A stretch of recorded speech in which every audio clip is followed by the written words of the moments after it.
Agora você vai ficar por dentro de tudo o que acontece na Baixada Santista, no Brasil e no mundo. No ar, ponto a ponto, a informação em primeiro lugar. A apresentação, Eduardo Lucas, com participação de convidados especiais. Ponto a ponto, conectado com você.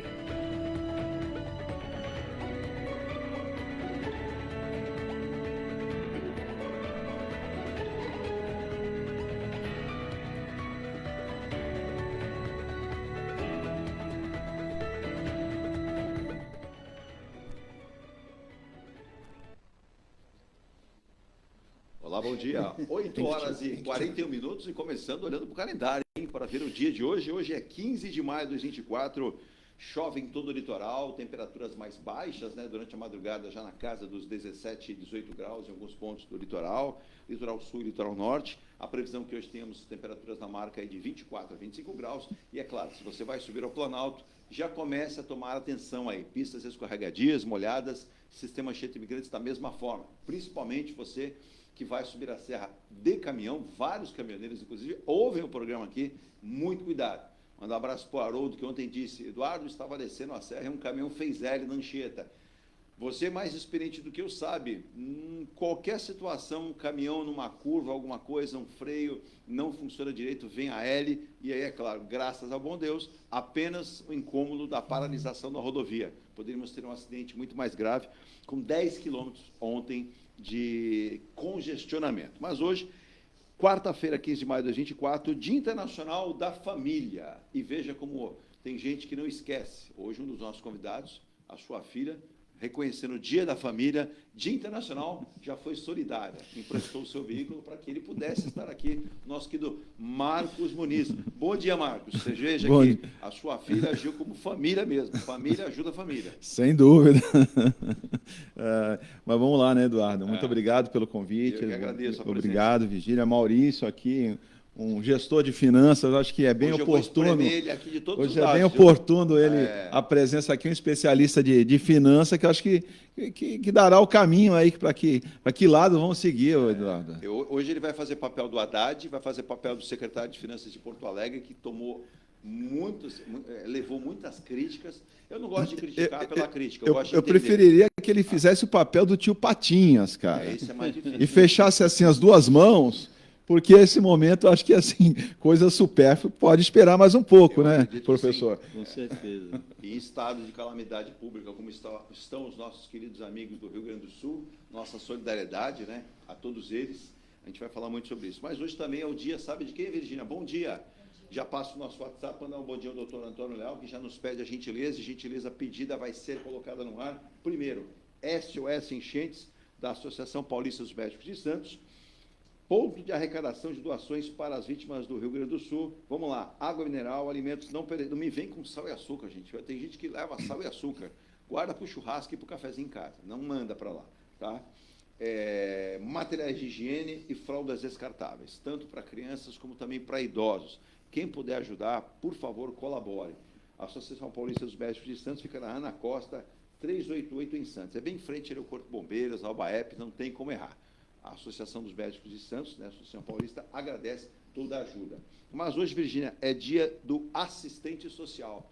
E eu olhava agora pela manhã, quantos já estão trabalhando no Rio Grande do Sul, nessa situação bem difícil. Então, daqui a pouco a Virgínia passa o nosso WhatsApp, deixa eu apresentar nosso outro convidado, que como o Marcos Muniz citou, né, se ele pudesse se transformar no tio Patinhas, ajudaria muito. Mas milagres o programa ainda não faz. A gente deixa nas mãos de Deus. Meu querido Maurício Franco, gestor em finanças, já foi secretário de Finanças do município de Santos. Bom dia, obrigado pela presença. Triste demais ver a situação do Rio Grande do Sul, mas, ao mesmo tempo, finanças, dinheiro, arrecadação, tudo isso passou a ser um tema mais recorrente ainda, né? A gente tem tantas informações hoje que, se a gente fosse parar aqui, o programa duraria 5, 6 horas. Bom dia, Maurício. Bom dia, Edu. Obrigado mais uma vez pelo convite. Prazer estar aqui. Bom dia, Virgínia. Bom dia, o querido Marcos Muniz aqui, empresário importante da nossa cidade, da região. Realmente, acho que o que está acontecendo no Rio Grande do Sul é algo que a gente que está aqui não consegue imaginar. Os gaúchos têm dito isso com bastante frequência. Quem está lá, ou mesmo quem não é gaúcho que está lá, está dizendo isso com frequência, né? E eu acho que entre muitas gravidades, muitos pontos que a gente pode colocar de gravidade, mas é o seguinte: tão cedo não vai resolver. E esse é particularmente um temor que eu tenho, porque nesse momento todo mundo está se solidarizando, né? Inclusive tenho certeza que todos nós aqui já fizeram com contribuição, ou em dinheiro, ou em roupa, ou em comida, enfim, todos já fizemos. E o Brasil inteiro está numa demonstração disso, que é um país solidário, está ajudando. Agora, tudo indica, né, a gente comentava antes do programa começar, que o aeroporto de Porto Alegre deve começar a funcionar, ou deve retomar a sua funcionalidade só em setembro. Quer dizer, é um panorama de meses, e isso é muito complicado. E já se estuda a construção de um novo aeroporto, pois com as mudanças climáticas, as autoridades dizem o seguinte: se aconteceu uma vez, e vale lembrar, em novembro, a água da bacia do Rio Guaíba já havia chegado ao lado da avenida que está margeando o aeroporto. E aquilo talvez tenha sido sinal de alerta e não tenha sido bem interpretado. Mas, Marcos Muniz, o setor de logística, o setor de transportes, literalmente é fundamental para um país como o nosso. Eu quero aqui agradecer, me solidarizar também com tantos empresários, tantas empresas que estão ali destinando caminhões e mais caminhões, né? E pedir a gentileza para os imbecis de plantão pararem de ficar fazendo fake news, porque estão fazendo fake news que caminhoneiros, empresas estão cobrando quando chegam lá o frete. Não, quem está ajudando, que pode ajudar, a gente também não pode querer que todos ajudem, porque nem todo mundo tem a mesma condição.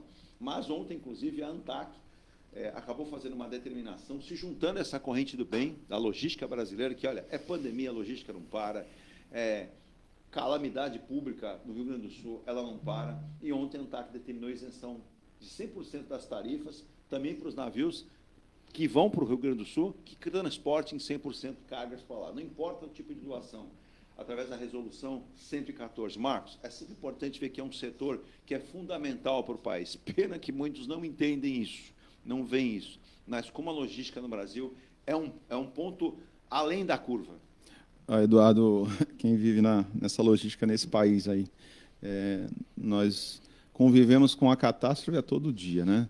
Porque a falta de infraestrutura geral, em todos os aspectos, você só constrói a ponte quando realmente acontece uma catástrofe, ou até mesmo uma passarela, né? Nós temos uma passarela aqui, vamos pegar com um exemplo mais próximo, né? Porque a gente consegue refletir a realidade que está acontecendo no Sul. É uma omissão de anos, né? Nós temos aqui uma obra em Santos, que acho que completou mais de 100 anos, que é o nosso saudoso e Saturnino de Brito, um herói para a cidade de Santos. Sem os 9 canais de Saturnino de Brito, nós já estaríamos também embaixo d'água. E nesse decorrer desse tempo, o que foi feito na cidade de Santos para melhorar a questão dos alagamentos? E te falo, Eduardo, nada. Nós temos ali na entrada da cidade, a Rua Ana Santos, que eu cheguei a trabalhar naquela rua, existe a todo momento ali alaga. Por quê? Retém aquela água lá. Então nós temos problemas, começou a chover, da minha casa até aqui, eu presenciei diversos locais com alagamento. Não tão grande quanto aconteceu lá no Sul, mas grandes, porque ainda não começou a chover. Então nós pecamos assim por omissão de infraestrutura. Até porque o país aqui, em um certo momento, né, Eduardo, mesmo faltando hospitais, faltando infraestrutura geral, ele decidiu fazer uma Copa do Mundo. E aí, em segundo momento, ele decidiu uma Olimpíada, que disse, então, que ia deixar um legado, né? Para o Rio de Janeiro, eu conheço muito bem. Ali não deixou legado algum, muito pelo contrário, um rastro de pobreza, bolsões de pobreza, muito grande. E aí nós vivemos assim, da alegria de um show de Madonna, daqui a pouco chega a festa junina, e nós nos preocupando com o que é importante para o país, para o que é importante para a gente, que é a infraestrutura de forma decente, de forma a atender os aspectos que a gente precisa, e a gente vem apagando aí os incêndios conforme eles vão acontecendo e não prevendo um futuro. É isso aí a minha dor, né, que eu acho que todos têm aqui, quem trabalha na logística. Eu mando um veículo até a Bahia, quando eu volto eu tenho que consertar ele inteiro, Eduardo.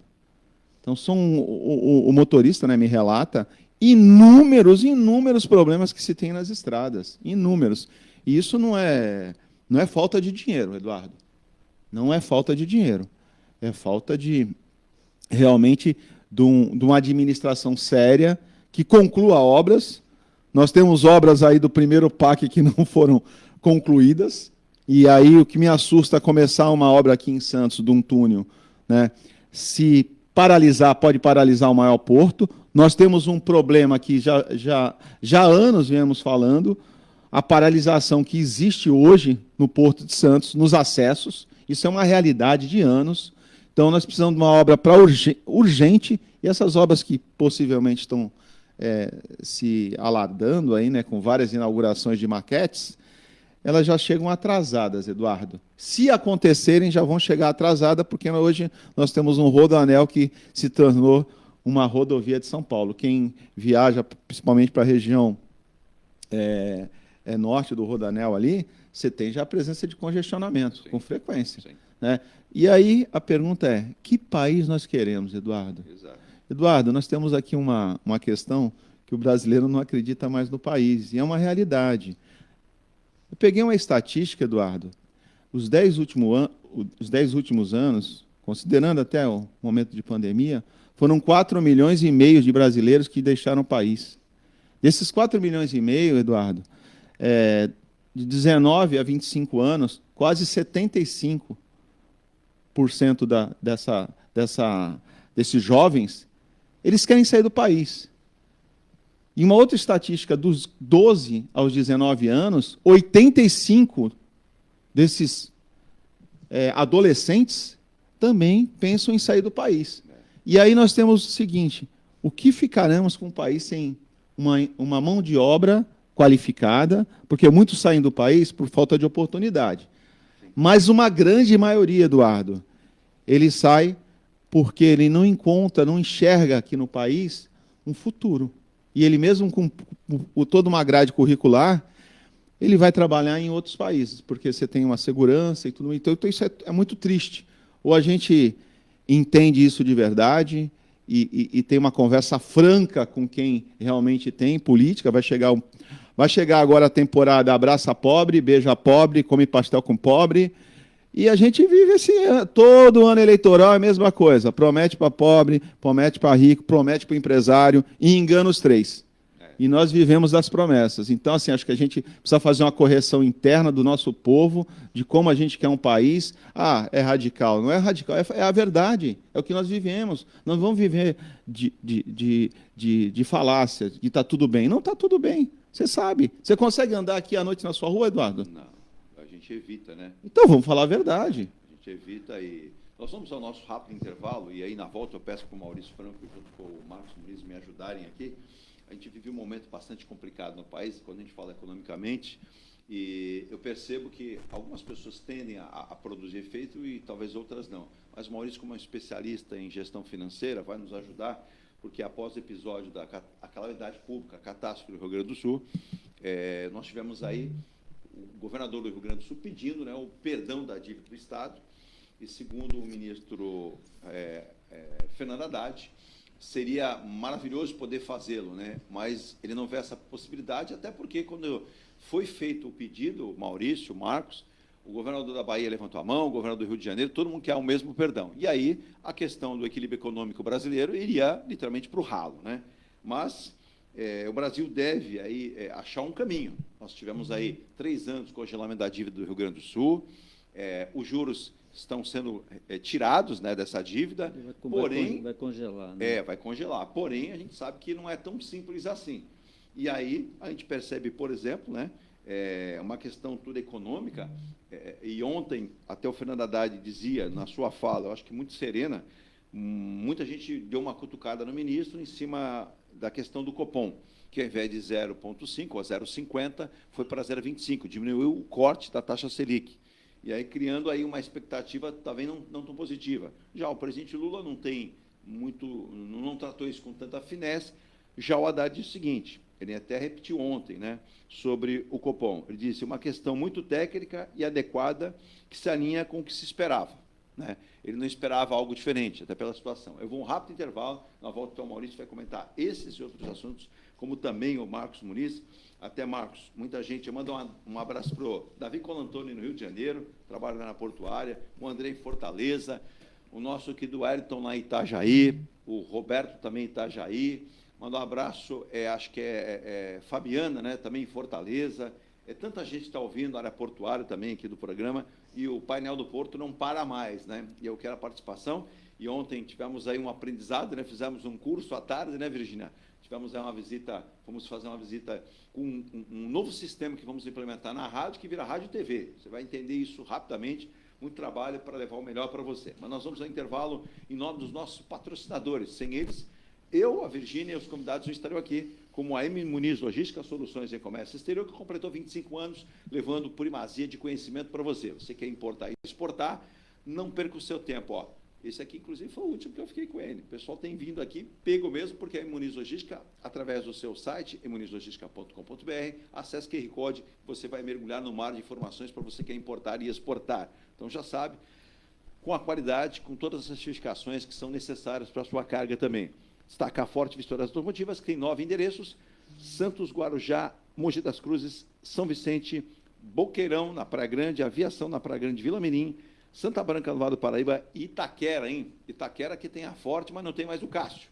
O Cássio deu adeus ao Corinthians, está indo para o Cruzeiro e disse, seja forte, porque ele está sendo forte, indo para o Cruzeiro e deixando o Corinthians. Também NG Plus, a qualidade faz a diferença. Estaremos fazendo uma visita hoje, né, Virgínia, ao Residencial Micros, mas a chuva não vai deixar, não. Lembra, nós remarcamos, fica para quinta-feira, mas eu não sei se o tempo vai ajudar. Mas, se você ainda não sabe, né, está à sua disposição, Residencial Micros, né, da NG Plus, conheça e adquira a sua unidade. Também o Residencial Ilha de Malta, mais um projeto da NG Plus, a qualidade faz a diferença. Também o Bali, né, novo agora lançamento da NG Plus, o Bali na Prost de Souza, e a caçulinha do grupo NG Life, que traz para você esse aqui, ó, Residencial Piazza Torino, na Conselheiro João Alfredo, esquina quase ali com Afonso Pena, no Embaré. E destacando que você pode entrar direto em contato com a NG Plus, ngplus.com.br, ou com a NG Life da mesma forma também. E saudando também a Ronaldo Hammer Martelinho de Ouro, a Comedor Martins 91, teu carro está amassadinho ali, não perca tempo, fale com ele. Também M. Rocha Contabilidade, a sua contabilidade está nas mãos de M. Rocha Contabilidade, ou a mudança da sua empresa, mrochacontabilidade.com.br. Também Ronaldo Hammer Martelinho de Ouro, não, é oficina para câmbio automático, mecânica, elétrica, o que o seu carro precisa, com 55 anos de história na Baixada Santista. Tintas e Tintas, vai pintar a sua casa, vai pintar o seu barco, o seu carro, lá tem todas as tintas que você precisa do mercado. E Escola Santista de Astrologia, na Goitacazes número 8, do competente Jorge, que disse ano passado, né, Virgínia, que o Brasil sofreria com muitas águas, né? Destacou que nós teríamos catástrofes com águas. Mais um acerto aí no estudo astrológico do nosso querido Jorge, não é à toa que é renomado em todo o nosso país. Eu volto já. Participações. Diga. Geninha Couto, bom dia, amigos. Ailton Cláudio Ribeiro, bom dia a todos. Excelente programa. Parabéns aos convidados. Abraços. Deixa eu mandar um abraço, então, para o Antônio Sanches do Guarujá, em Pitangueiras, dizendo que o Guarujá é só água, e ele disse assim, Eduardo, não tenho novidades. A única novidade é que serão os mesmos. O atual prefeito não pode, mas sabe quem aparece? Os anteriores, que pouco produziram e levaram muitas riquezas do meu Guarujá. Só por Deus, com a ajuda de Deus, que o Guarujá, e vamos estender aqui, ele fala, o Brasil para sair dessa situação. Infelizmente, Eduardo. Bom dia, Antônio. Vamos ao intervalo e a gente vai comentar muito sobre esses outros assuntos, como o Marcos Muniz, que é o meu contador de navios na Barra de Santos, essa que ele vai me passar. Mas eu vou dar só esse exemplo aqui. A gente acabou de tomar um cafezinho, viu, Maurício? Mas preste atenção. Atrasos de navios com café no Porto de Santos já chegam a 80% no mês de abril, mês que passou. As exportações de café no acumulado deste ano, o SECAF, né, que é o segmento que informa o segmento do café, no mês passado foram 95 navios com exportação de café atrasados. Significa isso? 80% da produção brasileira de exportação registraram atraso e alteração nas escalas do Porto de Santos. Principal escoador do peludo. Não é isso, Marcos? Exatamente. Do peludo. Então, preste atenção. Cada navio tem esperado um prazo aí apurado de 30 dias, o que transforma a logística mais cara.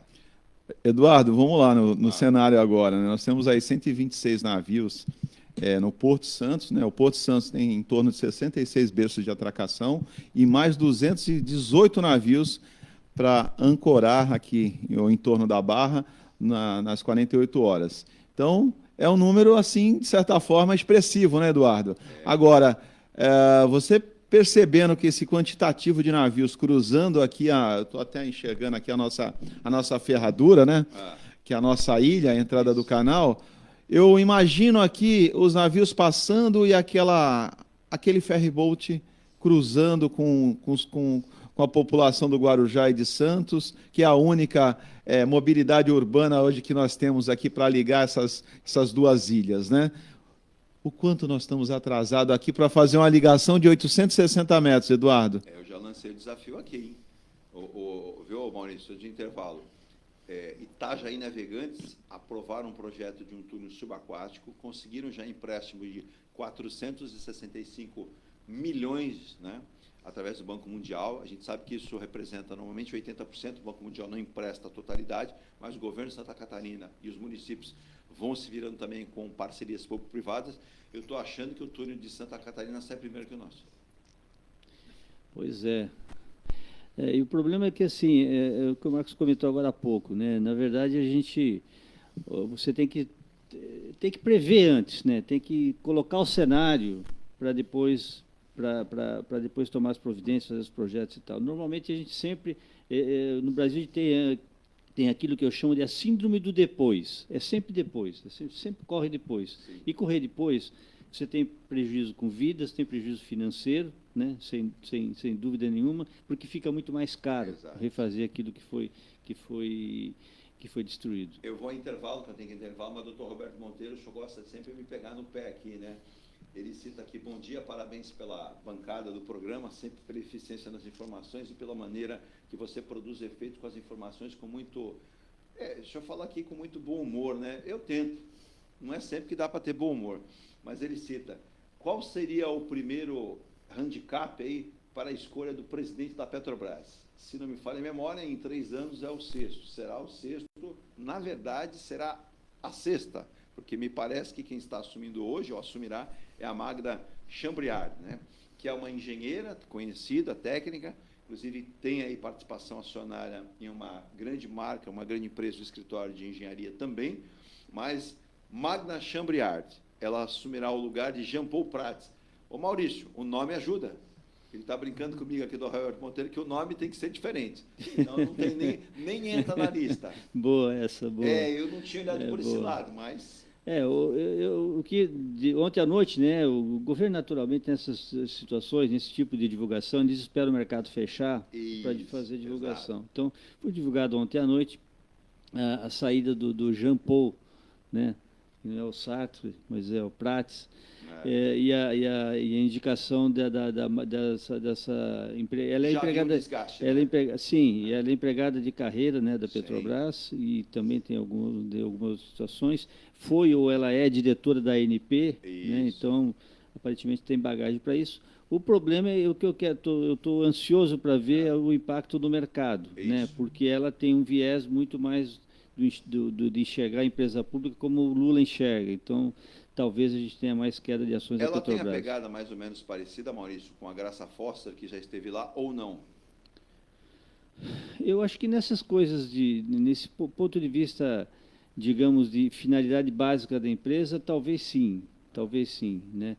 Agora, a questão da Petrobras é sempre assim: como é que o dirigente maior da Petrobras, né, no caso o presidente, como é que ele se relaciona com o mercado? Porque a Petrobras ela vive num eterno conflito. Exato. De se comportar como uma empresa puramente privada, e, portanto, o que interessa é obter lucro para remunerar o acionista, e como uma empresa que é uma empresa estatal, né? Ela tem controle, ela é uma CA, mas ela tem controle do governo federal.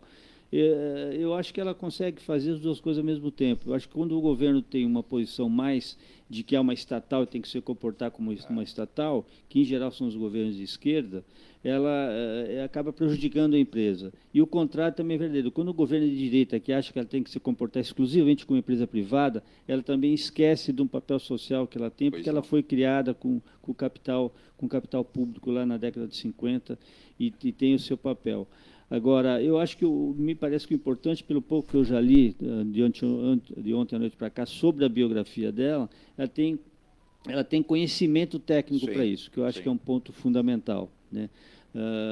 Agora, esses dramas que a gente tem, né, esses conflitos, como agora o mais recente, que certamente levaram à queda do Jean Paul, embora com um espaço de tempo, né, porque a crise foi em março, realmente, e o governo normalmente faz isso, espera a coisa acalmar para demitir o executivo. A gente vai ter uma situação, isso foi causado pela questão da distribuição dos dividendos, né? Você deve lembrar lá que a Petrobras, além dos dividendos ordinários, aquele que ela é obrigada por lei a distribuir, que ela tem uma prática de dividir os extraordinários também. Deu um ruído violento no mercado, essa mudança de atitude. O mercado financeiro, principalmente, né, a Bolsa viu isso com olhos muito negativos, naturalmente, e aí depois acabou se fazendo uma solução de dividir metade dos extraordinários, que deve ocorrer mesmo, uma primeira parcela em 20 de maio, uma primeira parcela em 20 de junho, dessa distribuição.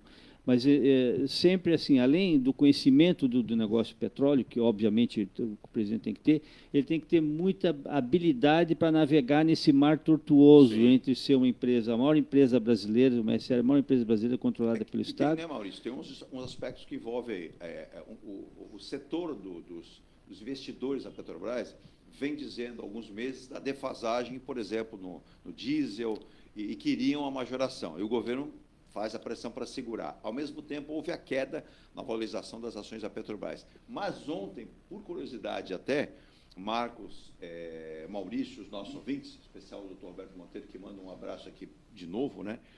Nós tivemos a Petrobras cotada como a segunda maior empresa do ramo petrolífero do mundo, uma valorização de mais de 500 bilhões, né? E perde apenas para uma petrolífera da Arábia Saudita. Então, veja que isso também é sazonal, porque hoje ela está em segunda, mas ela pode estar em quinto, depende do que ela apresentar nos seus ativos no mercado financeiro, a valorização não. E me parece que a escolha da Magda Chambriard, ela é resultadista, segundo sabe-se, né? Ela é muito técnica, ela vai buscar resultados, ela vai tentar o equilíbrio, justamente para atender o corpo de acionistas da empresa, mas também atender o governo, né? E a gente sabe que nessa questão bate muito com relação ao preço também do petróleo no mercado mundial, ao que a gente tem de demanda. O Brasil consegue transformar muito do seu petróleo no que a gente usa aqui no mercado interno. A parte menor é importada, mas esses fatores parece que determinaram que o Jean Paul Prats não conseguiu associar bem eles, e aí a sua queda era iminente. Exatamente. Não, e essa questão da Petrobras envolve, do ponto de vista do governo, dois pontos importantes, que é o preço da gasolina, do óleo diesel. Justo. Também. O preço, por quê? Porque você tem um desgaste político no aumento, e no aumento também você tem a questão da inflação. Exato. Então, são dois pontos assim, bastante sensíveis que a Petrobras atua e que é possível que o próprio governo, né? Então, quando o presidente Lula questiona muito esse papel só privado da Petrobras, também tem esse viés, ou esses vieses, de custo político pelo aumento, né? E também do custo da inflação, pelo desgaste que isso provoca a todo e qualquer governo que estiver no poder. Só para passar aqui, para finalizar, e o Marcos também, se quiser acrescentar, a Magda Chambriard é servidora, ela trabalhou por mais de 20 anos na própria Petrobras e foi diretora-geral da ANP. A indicação ainda será analisada pelo Conselho Administrativo da Petrobras, para que seja aprovado o seu nome, mas pelo fato de ela ter trabalhado 20 anos lá, não acredito que seja dificuldade, né? A engenheira e servidora de carreira Magda Chambriard deve ser a nova presidente, a indicação deve ser oficializada ainda no período da tarde de hoje, né? E com isso, a Magda Chambriard, que tem 66 anos, ela foi convidada, e justamente o que eu comentei agora, com foco, né, em resultados mais alinhados com o mercado mundial, não apenas pensando no mercado nacional. Ela que é formada em Engenharia Civil pela Universidade Federal do Rio de Janeiro. Ô Marcos, aí eu fico pensando, você do segmento de logística, que caminhão não voa. Caminhão não dá para pôr água no tanque, é diesel. Aí, se começar também a pensar em resultadismos, né, ou resultados, eu falo assim, vamos ter que aumentar o diesel. Aí o Haddad, que eu começo a pensar que ele vai começar a ficar sem cabelo, segura de um lado e aí pede para liberar do outro. As contas não vão bater. O que está acontecendo com a calamidade do Rio Grande do Sul pede muitos recursos do governo federal, pede muito dinheiro.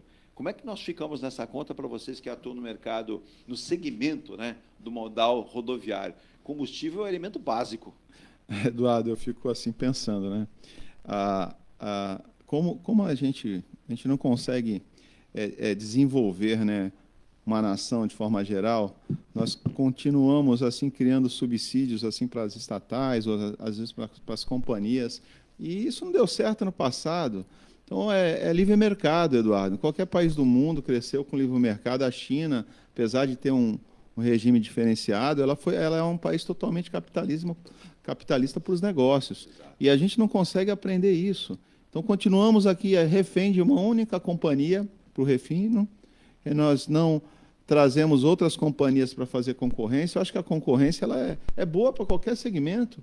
Ela faz a empresa sair da sua zona de conforto, ela faz a empresa utilizar outras práticas de produção, né, mais eficientes, mais econômicas. Então, em algum momento, as estatais elas são socialistas, né, romantizadas, porque o petróleo é nosso, é uma mentira, o petróleo nunca foi nosso, o petróleo é do mercado, qualquer companhia ela precisa gerar lucro. Obviamente que ela, quando ela vende o petróleo, ela vende o seu produto, de alguma forma ela gera imposto. Ou sendo de um viés, ou sendo de outro. Exato. Ok? Ela gerando esse imposto vai para onde, Eduardo? Não vai para a sociedade? Ou deveria ir? Então, esse papo de acho que a companhia, porque teve recursos na década de 50, também a Ponte da Amizade teve também recursos. A Itaipu também teve recursos. Então, são várias situações que nós vamos vivendo assim, não, do Estado, o Estado tem maioria, o Estado tem... Não, isso é muito ruim, porque o investimento não vem do Estado.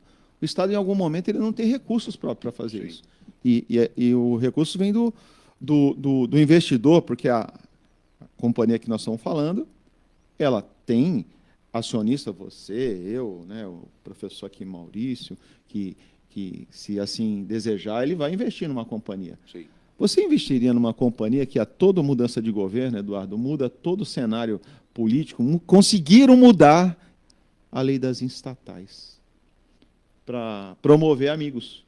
Isso é ruim, cara. Você não cria uma regra que se estabeleça. Essa é a regra. É um ordenamento, né? Ordenamento, isso é processo, é procedimento, é isso que tem, ó.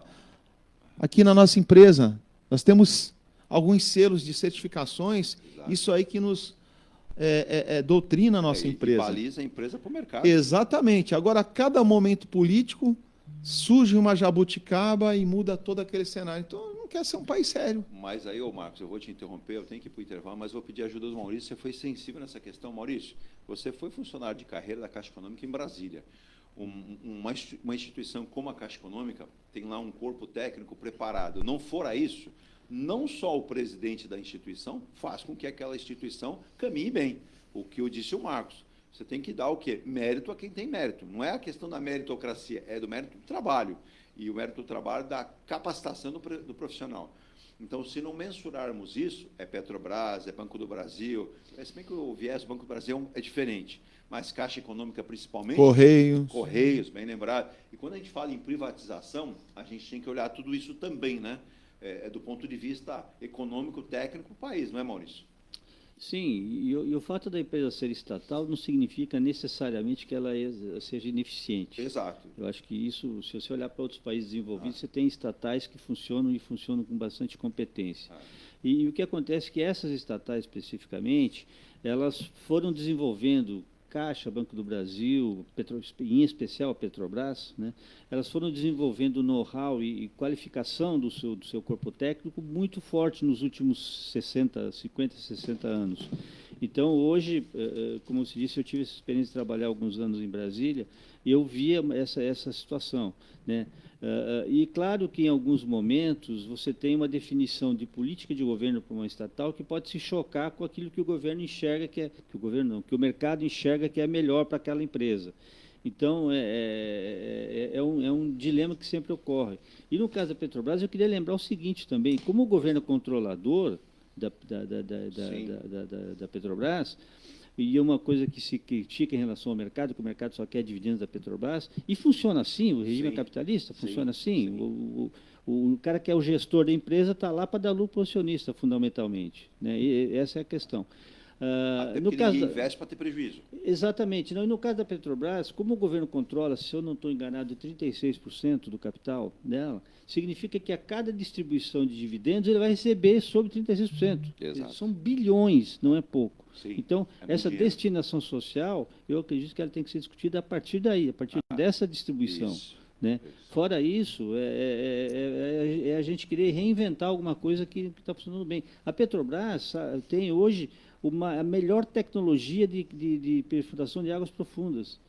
E é uma empresa estatal, controlada pelo Estado. Então, não é, eu sou contra esse carimbo, é estatal ineficiente e tal. O que nós precisamos, o Marcos lembrou bem aqui, é um projeto mais amplo de país. Um projeto mais amplo de país, de o que a gente quer em termos de infraestrutura, o que a gente quer em termos de projeto política educacional, o que a gente quer de política de saúde, muito mais amplo nesse sentido, e sempre tentando chegar na frente, como a gente falou agora há pouco, em referência ao problema agora do Rio Grande do Sul. A gente sempre chega depois. Eu vi uma declaração semana passada, se eu não me engano, do governador Tarcísio, dizendo, como se fosse uma grande coisa, que em 2025 vão começar a estudar a terceira pista da Imigrantes.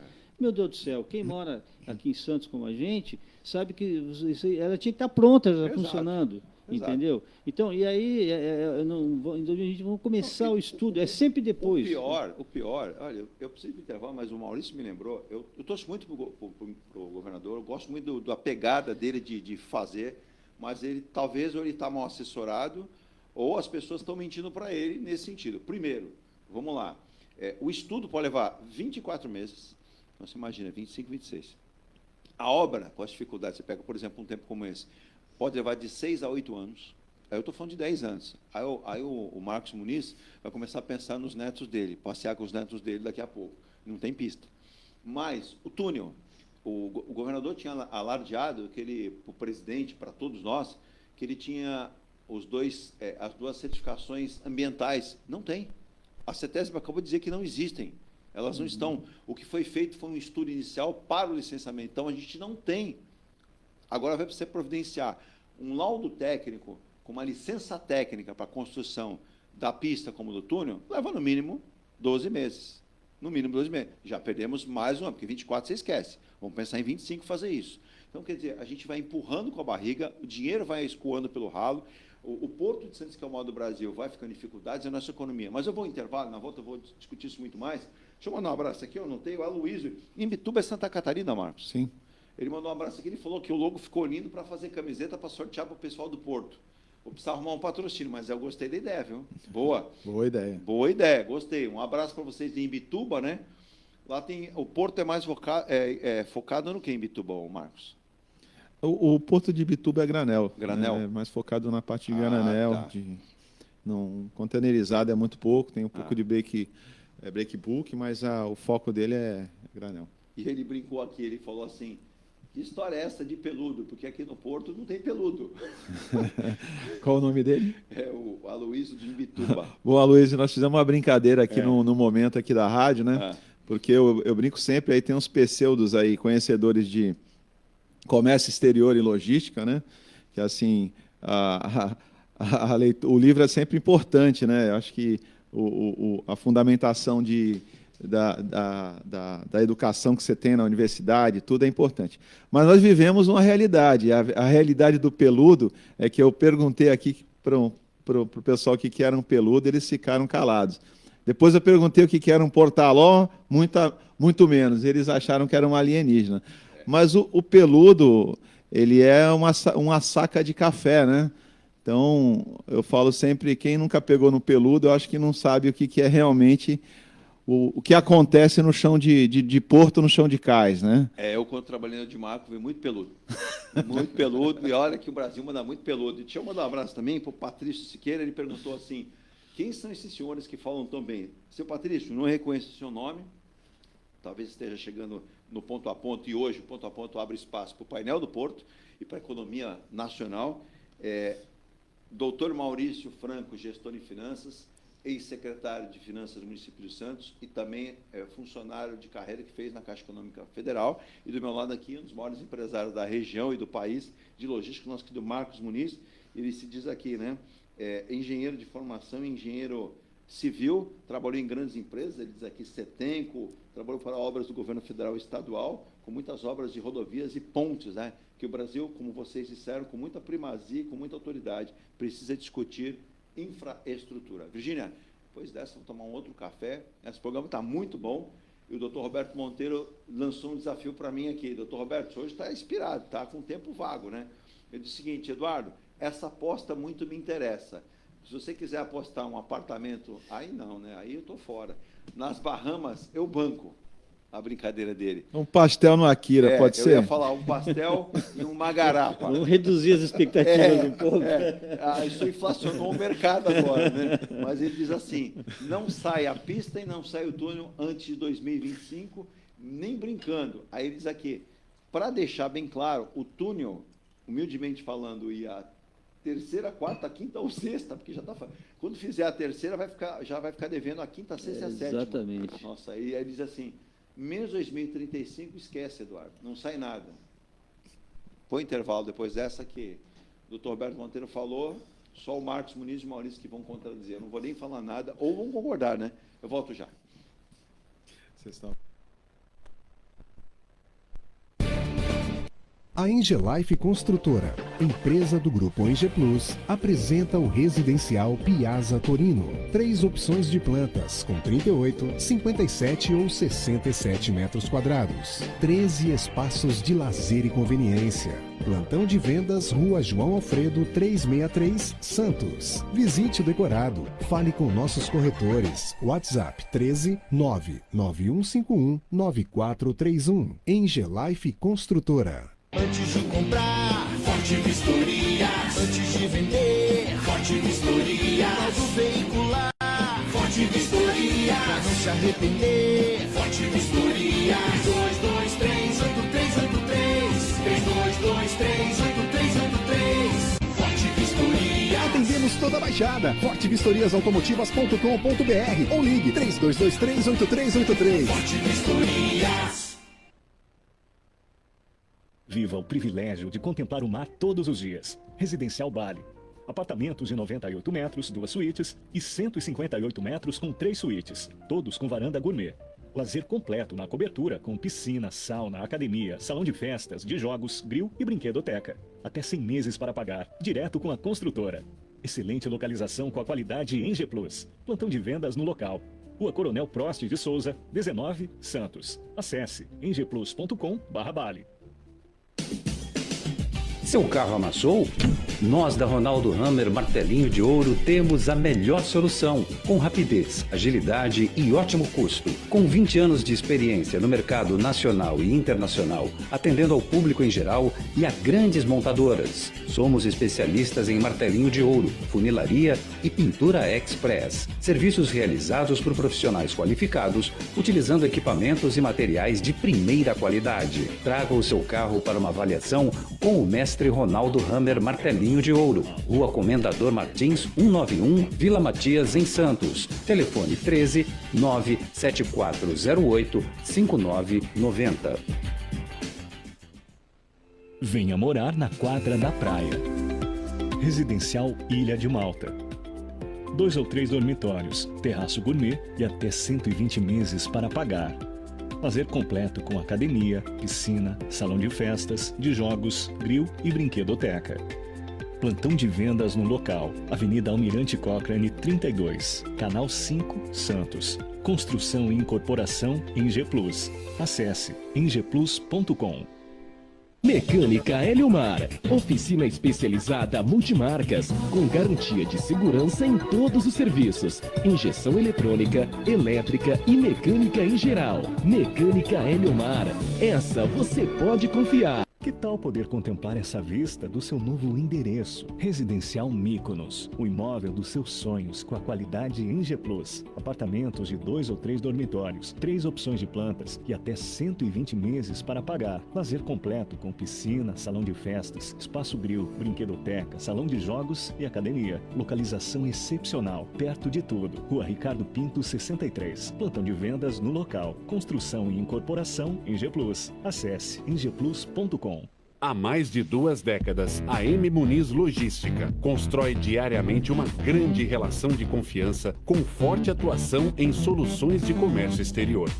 Nossa experiência nos permite oferecer uma gestão completa e integrada dos serviços de despacho aduaneiro, consultoria e logística, com garantia de excelência nos resultados, utilizando a versatilidade dos modais, interagindo na melhor solução tributária, facilitando a tomada de decisão e otimizando a gestão do seu negócio. Temos como visão manter a tradição, posicionamento estratégico e uma perfeita sintonia com nossos clientes e fornecedores, fazendo com que sejamos mais do que prestadores de serviço, nos tornando uma extensão da sua empresa. A M. Muniz Logística está presente em locais primordiais, com sede própria nas cidades de Santos e Rio de Janeiro, junto aos 2 principais portos da região sudeste. Além Já estamos de volta aqui às 9h26. Doutor Roberto, o senhor mandou uma ideia aqui para fazer a camisa do programa, uma camisa polo, mas isso hoje é a 4ª participação do Roberto. Ele falou que só aceita se for com aquela camisa polo de marca, senão ele não usa. Aí eu vou ficar devendo, doutor Roberto. Mas aceito indicações e doações. Eu estou que nem o Rio Grande do Sul, guarda as devidas proporções. Ele pode até escolher o jacaré, se é o do retão da Lemoa ou do Morro da Nova Cinta da Lagoa. Eu acho que vai ser o da Lagoa. Esse da Lagoa é melhor, mas do Roberto Monteiro, parabéns aqui. Doutor Roberto, só lembrando, ele perguntou a condição também do porto. O Porto do Rio Grande do Sul permanece submerso, tem mais ou menos ali 2 metros, 1,85 m a água. Está causando prejuízo de mais de 600 milhões e a área portuária de Porto Alegre está tomada pela água, não só o cais, como toda a questão dos armazéns também, né? E é um cenário de caos e as autoridades portuárias lá não sabem quando vão poder retomar as operações também. E ontem o ministro Silvio Costa Filho, eu não sei se ele é movido à empolgação ou se realmente ao que ele espera que vai acontecer de forma verdadeira. Ele voltou a afirmar que vai turbinar a infraestrutura dos portos, começando pelo Porto de Santos, e ele espera também ajudar o Porto de Porto Alegre. Vai precisar muito. E ele diz que 78,5 bilhões já estão à disposição e ele deve sentar com o presidente nos próximos dias. Claro que a atenção agora é a questão do mercado, né, a questão do Rio Grande do Sul, para ajudar. Ô, Marcos, a gente não tem aí uma grande cabotagem no Brasil. Deveria. É possível? É. Mas as empresas de cabotagem disponibilizaram navios para o transporte de doações para o Rio Grande do Sul e a Associação Brasileira dos Armadores de Cabotagem, a ABAC, ofereceu ao governo federal a disponibilidade de navios para transportar mantimentos e todos os itens necessários, básicos, né, para o Rio Grande do Sul, com embarcações, caso as demandas, inclusive, possam sair, por exemplo, do Porto de Santos e de demais portos brasileiros que possam atender aquela região. Como cita aí Imbituba, Rio Grande e outros portos brasileiros. A cabotagem está com essa possibilidade, é um caminho, que você evita estradas, mas nós temos uma cabotagem hoje bastante deficitária, né, Marcos? Na realidade, a cabotagem, né, você teve a BR do Mar, ela não foi regulamentada, isso há muitos anos que está para ser regulamentada. Eu presenciei aí um evento que teve aqui em Santos, para falar um pouco sobre a BR do Mar, e a gente ainda insiste na geração de emprego através de uma canetada e de um decreto. Sim. Isso todos sabem que não existe no mundo, né? Então, a partir do momento que a gente aceitou um país ser um país globalizado, a gente precisa aceitar as regras de capitalismo, de economia aberta. Sim. Então, hoje, o grande empecilho assim, que a gente enxerga, né, principalmente o pessoal de navegação, é a obrigatoriedade que o governo dá essa abertura, quer dizer, não deu ainda, porque falta regulamentar a lei, mas ele exige, obviamente, com uma proteção da nossa costa, que você tenha empregabilidade em 100% brasileira. Sim. Isso não existe. Primeiro que, assim, nós não temos mão de obra preparada. Isso foi constatado no evento. Os marítimos, né, que hoje existe a Marinha do Brasil, né, que é no Rio de Janeiro, que é ela que dá o curso, né, para que você tenha essa habilidade, porque isso aí é uma legislação internacional, que esse marítimo ele precisa estar preparado para navegar não só na costa brasileira ou qualquer outra costa do mundo. Então, existe um preparo. E foi falado que a Marinha do Brasil ela forma 100 profissionais ano. Nós temos uma costa gigantesca. Exato. Se a cabotagem entrar, nós vamos ter um colapso de mão de obra. Com essa exigência, nós vamos paralisar a cabotagem. Ela já começou morta, Eduardo. Porque se você põe num decreto que você tem uma obrigatoriedade da mão de obra ser de brasileiros, e você, o próprio governo, não tem a eficiência de criar essa mão de obra. Então, olha que loucura, cara. Você obriga, você estabelece uma exigência, você coloca em decreto, e o próprio governo não dá a formação. Sim. Quer dizer, é um decreto que já nasceu morto. Como é que você vai colocar em prática uma legislação dessa, Eduardo? Eu acho que é até desejável, né? Porque é importante nós gerarmos emprego, isso aí acho que é bacana, a gente gerar emprego no Brasil e tudo mais, só que a gente precisamos preparar, precisamos fazer a nossa parte, tá? Que é justamente criar essa mão de obra. Começa já por aí, Eduardo. Sim. Se eu te falar das outras situações, que se falou também, quantos anos eu escuto? Custo Brasil. Custo Brasil o que é? Por que nós temos esse Custo Brasil? Sabe, doutor Maurício?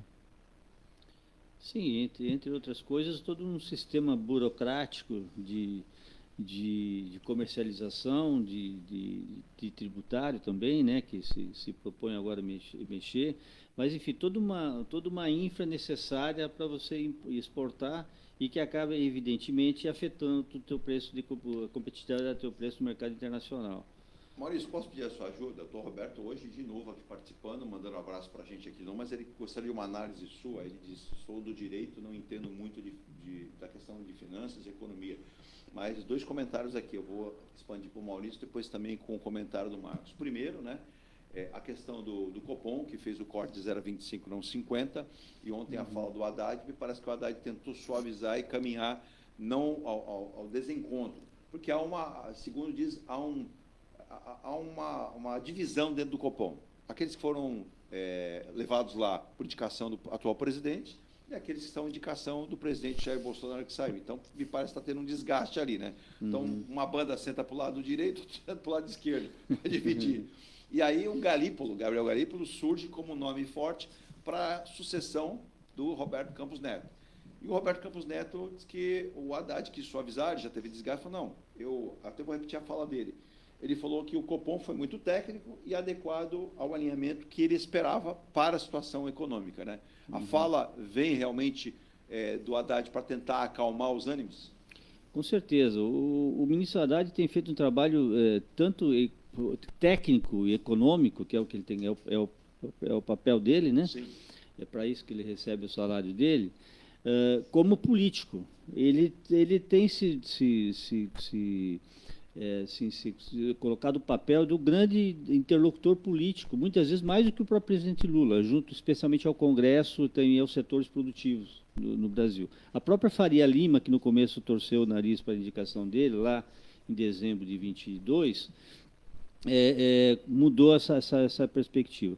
Colocado isso, eu acho que o posicionamento do Copom, e está dividido mesmo, foi 5-4 essa última reunião que saiu a ata ontem. Eu acho que o trabalho do Banco Central ele está sendo bem feito. Ele está sendo bem feito e ele tem que ser feito de uma maneira muito conscienciosa em relação à questão da inflação. Então, 0,25 ou 0,50, e optou-se pelo 0,25, tem a ver com uma situação que se projeta a necessidade do combate à inflação, né? Esse é o ponto principal. E aí é normal que existam pressões, especialmente do governo. Peço desculpas e licença, Maurício, acabou de chegar a informação agora, que aí o governo tem que mensurar. Petrobras derrete na Bolsa de Nova York, após a emissão do Jean Paul Prats. Os papéis perderam 8,39% no pré-mercado dos Estados Unidos. E a reação a uma possível interferência do governo diretamente na empresa não pegou bem. Então, você veja que vai criar resultados na nossa economia. Exatamente, o que a gente acabou de falar como a gente falou no começo do programa, né?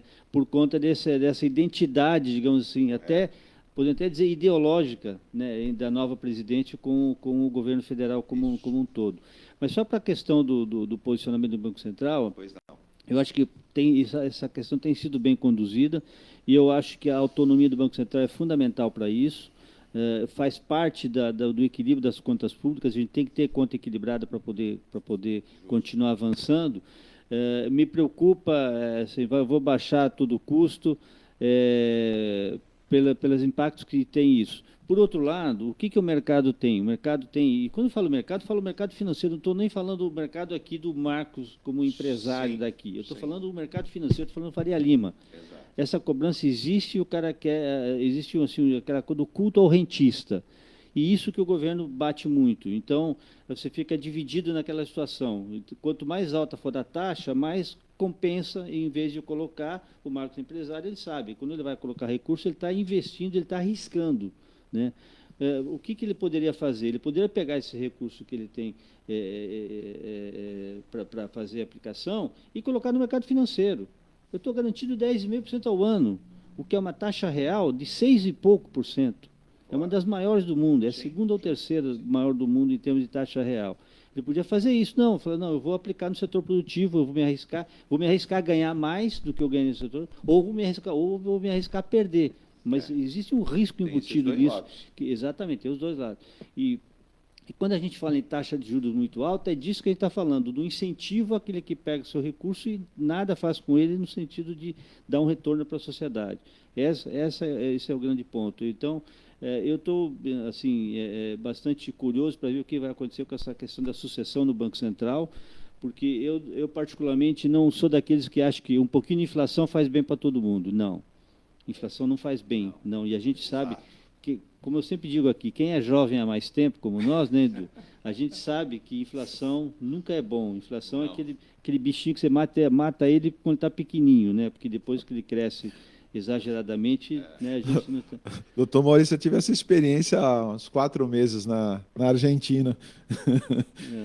Então. De manhã, Eduardo, uma caixinha custavam 4.000 pesos, aí eu fui à tarde comprar, já era 4.200. Então, só para quem... Exatamente. Não, a gente lembra, né, eu lembro perfeitamente de 1993 no Brasil, como era essa loucura, né?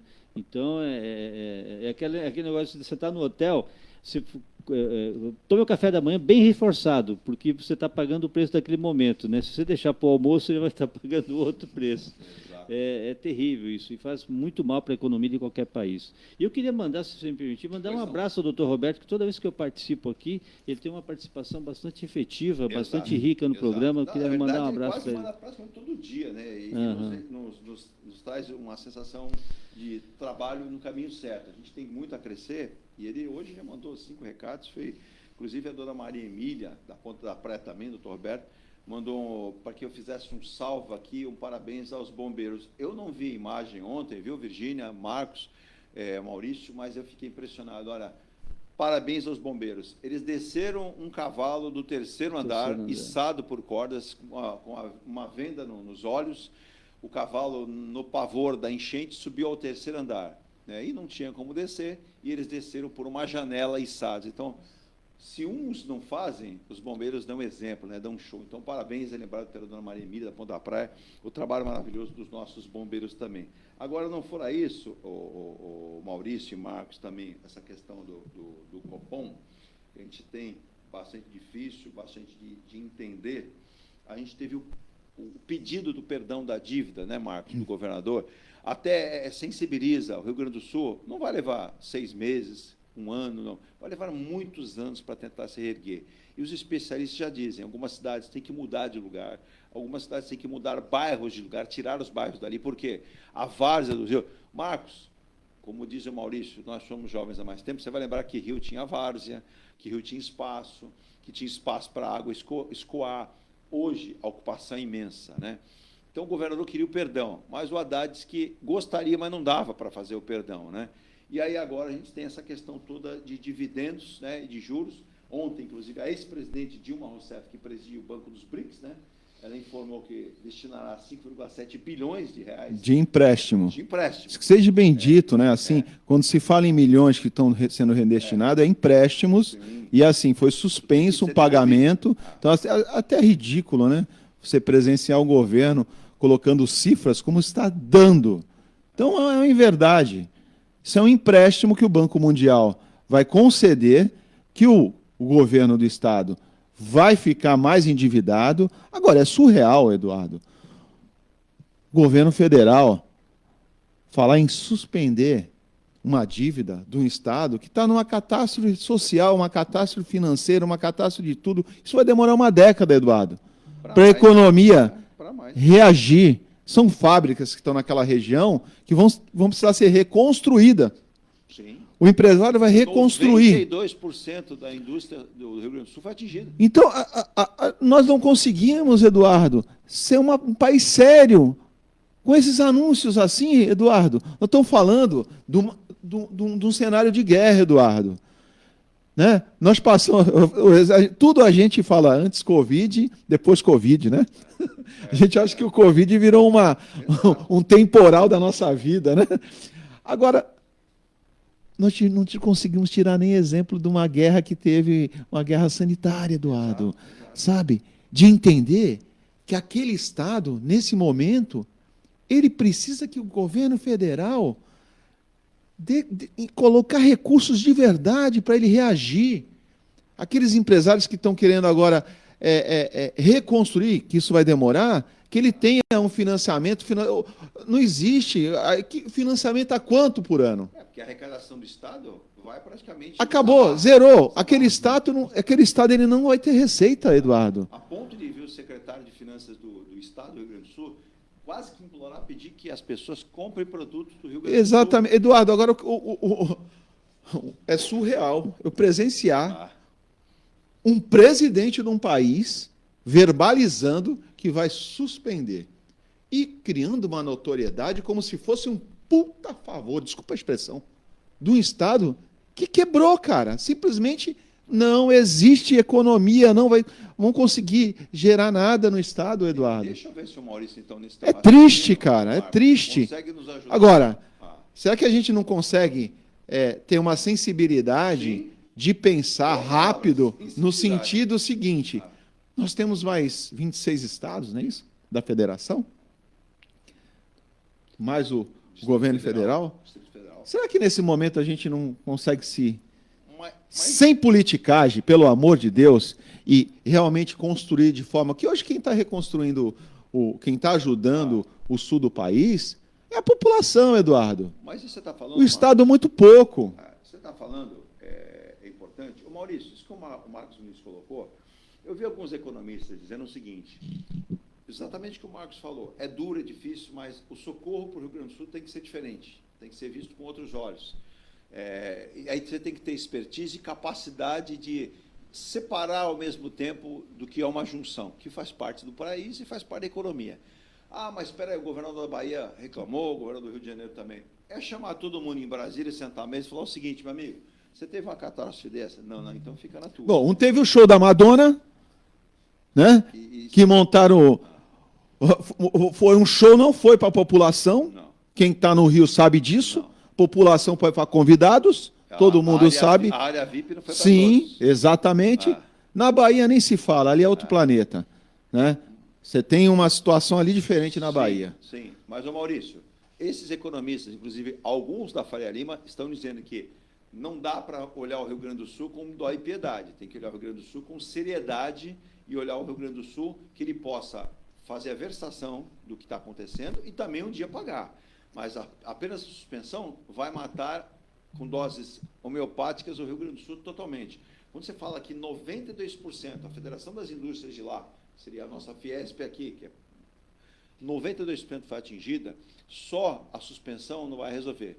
Claro que a gente tem outros entes da federação que estão aí com a lanterna ligada. Qual seria, na sua sapiência, na sua expertise, por ter sido secretário de um município, lidar com essa questão do dinheiro público, né? Porque dinheiro público é dinheiro público. O que seria mais plausível para ser feito, Maurício?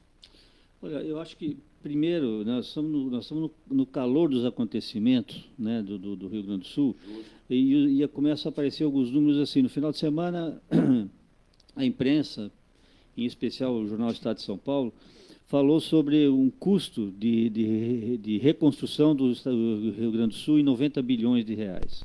É um primeiro número, exato, mas que obviamente envolve muita coisa. Exatamente. Tal. Então, mas vamos falar em 100 bilhões. Pois não, ponto de partida. Inicialmente, ponto de partida, 100 bilhões e tal. A dívida do Rio Grande do Sul é 100 bilhões também, por volta de 100 bilhões também, exato. Que agora está com essa proposta da suspensão com congelamento de juros no prazo de 3 anos. Então, grosso modo, nós estamos falando de um pacote de necessidade financeira, de novos aportes, sim, mais a dívida antiga, que vem principalmente dos anos 90, diga-se de passagem, de alguma coisa entre mais de 200 bilhões de reais. Correto. Quando você tem um quadro como esse, que você fala assim, eu tenho uma necessidade de recurso neste momento, de tanto, e tenho já um passivo que eu estou trazendo, eu tenho um pacote de necessidades financeiras. E isso você só trabalha com um projeto, assim, primeiro da orçamentação do quanto vai ser mesmo. Então, assim, é 100, é 150, é 200, não sei quanto vai ser, e ninguém sabe, diga-se de passagem, neste momento quanto é. O foco agora está sendo e tem que ser recuperação, preservação das vidas, salvar as pessoas e tal, resgate dos animais, que está sendo feito um trabalho que eu estou achando muito progressista da sociedade brasileira, né? E, aliás, eu quero reforçar o seguinte, eu estou impressionado com a capacidade de resiliência e mobilização da população do Rio Grande do Sul. É impressionante que em alguns dias já tenha locais só para autistas, por exemplo. É impressionante essa capacidade, não a questão só de ser solidário, mas de ser solidário com estratégia, com dedicação, com visão macro, né? Então, que é um elogio que tem que ser dado à população. Me desculpe, não é o governo federal, não é o governo estadual, não é o governo municipal, sim, porque todos eles têm muita culpa no que está acontecendo. Vamos ser sinceros, Maurício e Marcos, o que adiantará colocar o Paulo Pimenta, que era secretário de comunicação do governo, lá como ministro extraordinário, se ele não tem caneta, não tem recurso e nada vai fazer. Na verdade, me parece que foi até mais ou menos o seguinte, governador, o senhor não está indo bem, não foi bem, eu vou tirar o senhor do foco principal e vou colocar o Paulo Pimenta.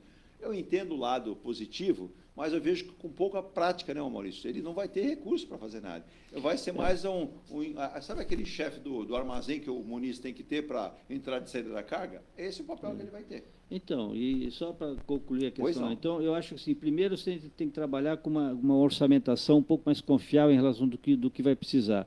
Segundo, tem que ter um plano, e aí nós estamos falando, o Marcos lembrou aqui de muito tempo, nós estamos dando para 20, 30 anos. Sim. Tem que ter um plano de reconstrução. É meio que o plano Marshall que os Estados Unidos fizeram para a Europa. Mas teve gente que falou que o plano Marshall não cabe para o Rio Grande do Sul. Eu acho que cabe.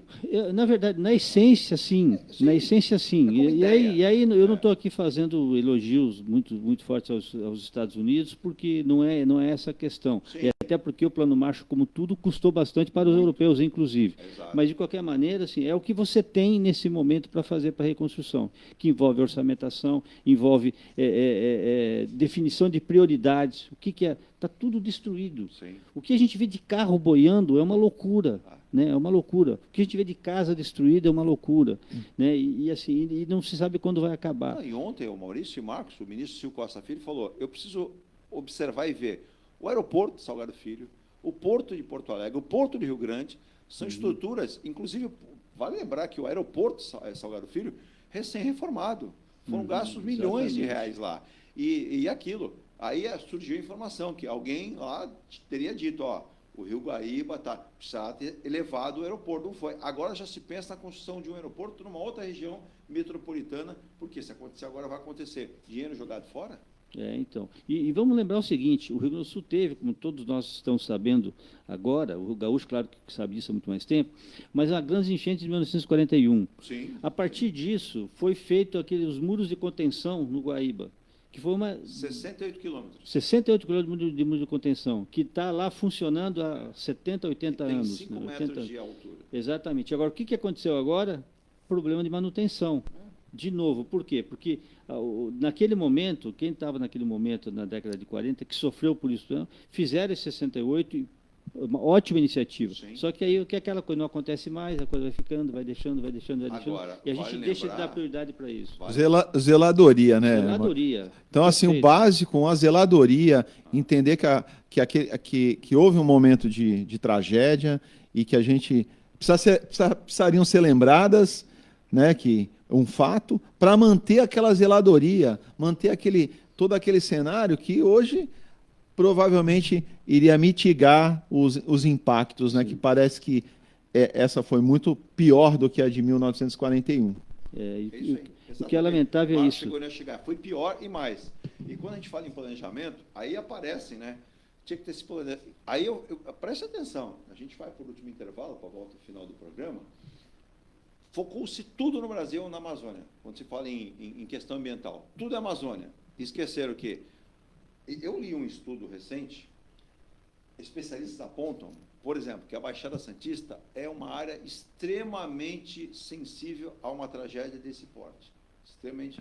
Eu vou lembrar que o Onias, o comandante Onias, da Defesa Civil, esteve aqui e falou, Eduardo, no passado, quando tivemos a tragédia do Litoral Norte, aquela chuva era prevista para a Baixada Santista. Para nossa sorte, ela passou e foi embora. Choveu muito aquele sábado aqui, eu me recordo. Tínhamos um evento para ir, foi cancelado, só que ela foi lá. Tivesse caído aqui, tragédia seria aqui.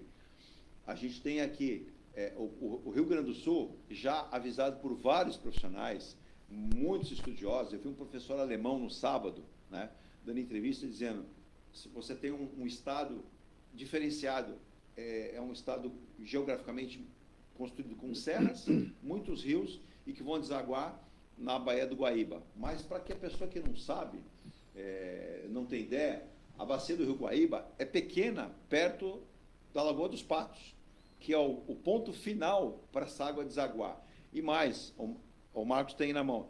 O Marcos, você fala que o canal do Porto de Santos tem a distância de mais ou menos 800 metros, de uma margem para outra, não é isso? Lá tem 700 metros, Marcos. É menor que aqui a nossa entrada do porto.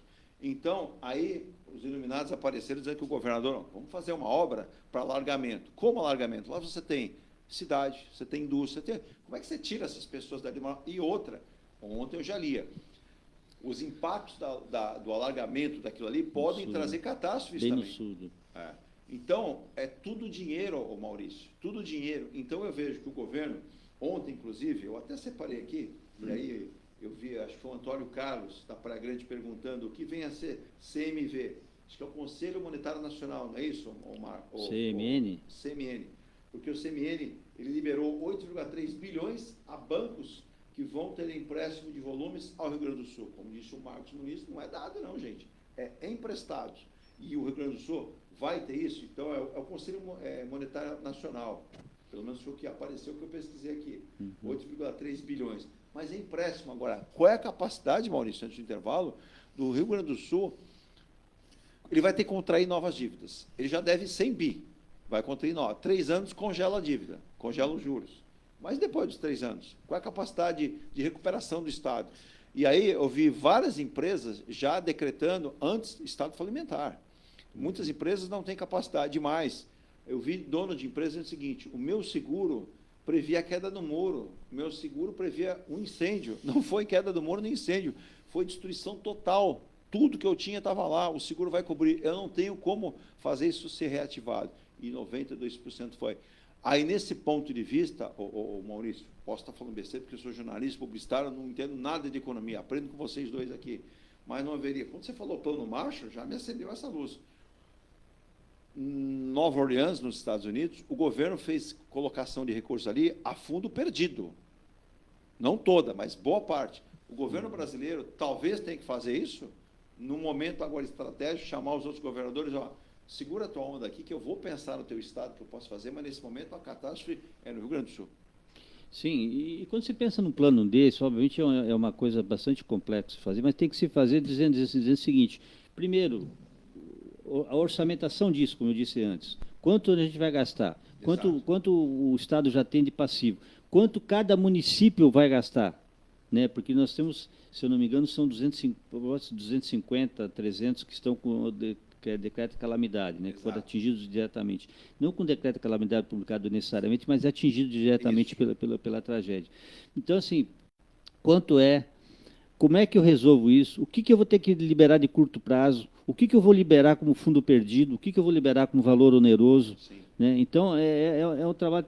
Para quanto tempo que é esse trabalho? O que eu vou aplicar no sistema educacional do Estado? O que eu vou aplicar no sistema de infraestrutura do Estado? Maurício, você foi secretário. Como é que ficam os secretários de municípios das cidades lá do Rio Grande do Sul que vão chegar ao governador e falar: governador, não tem como pagar.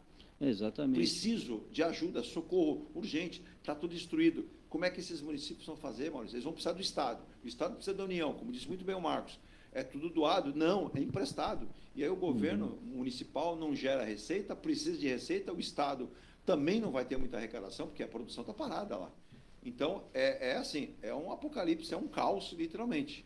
O Marcos quer falar, Marcos? Eu quero sim, estou aqui olhando o mapa, né, aqui do localização geral, né, e eu fico pensando, Eduardo, qualquer legislação, né, legislação ambiental, ela prevê um distanciamento, né? Então, por exemplo, se você vai construir uma rodovia,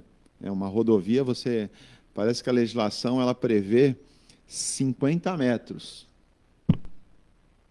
para que não se construa nada. Do lado da rodovia. Ok? Sim. A legislação prevê isso.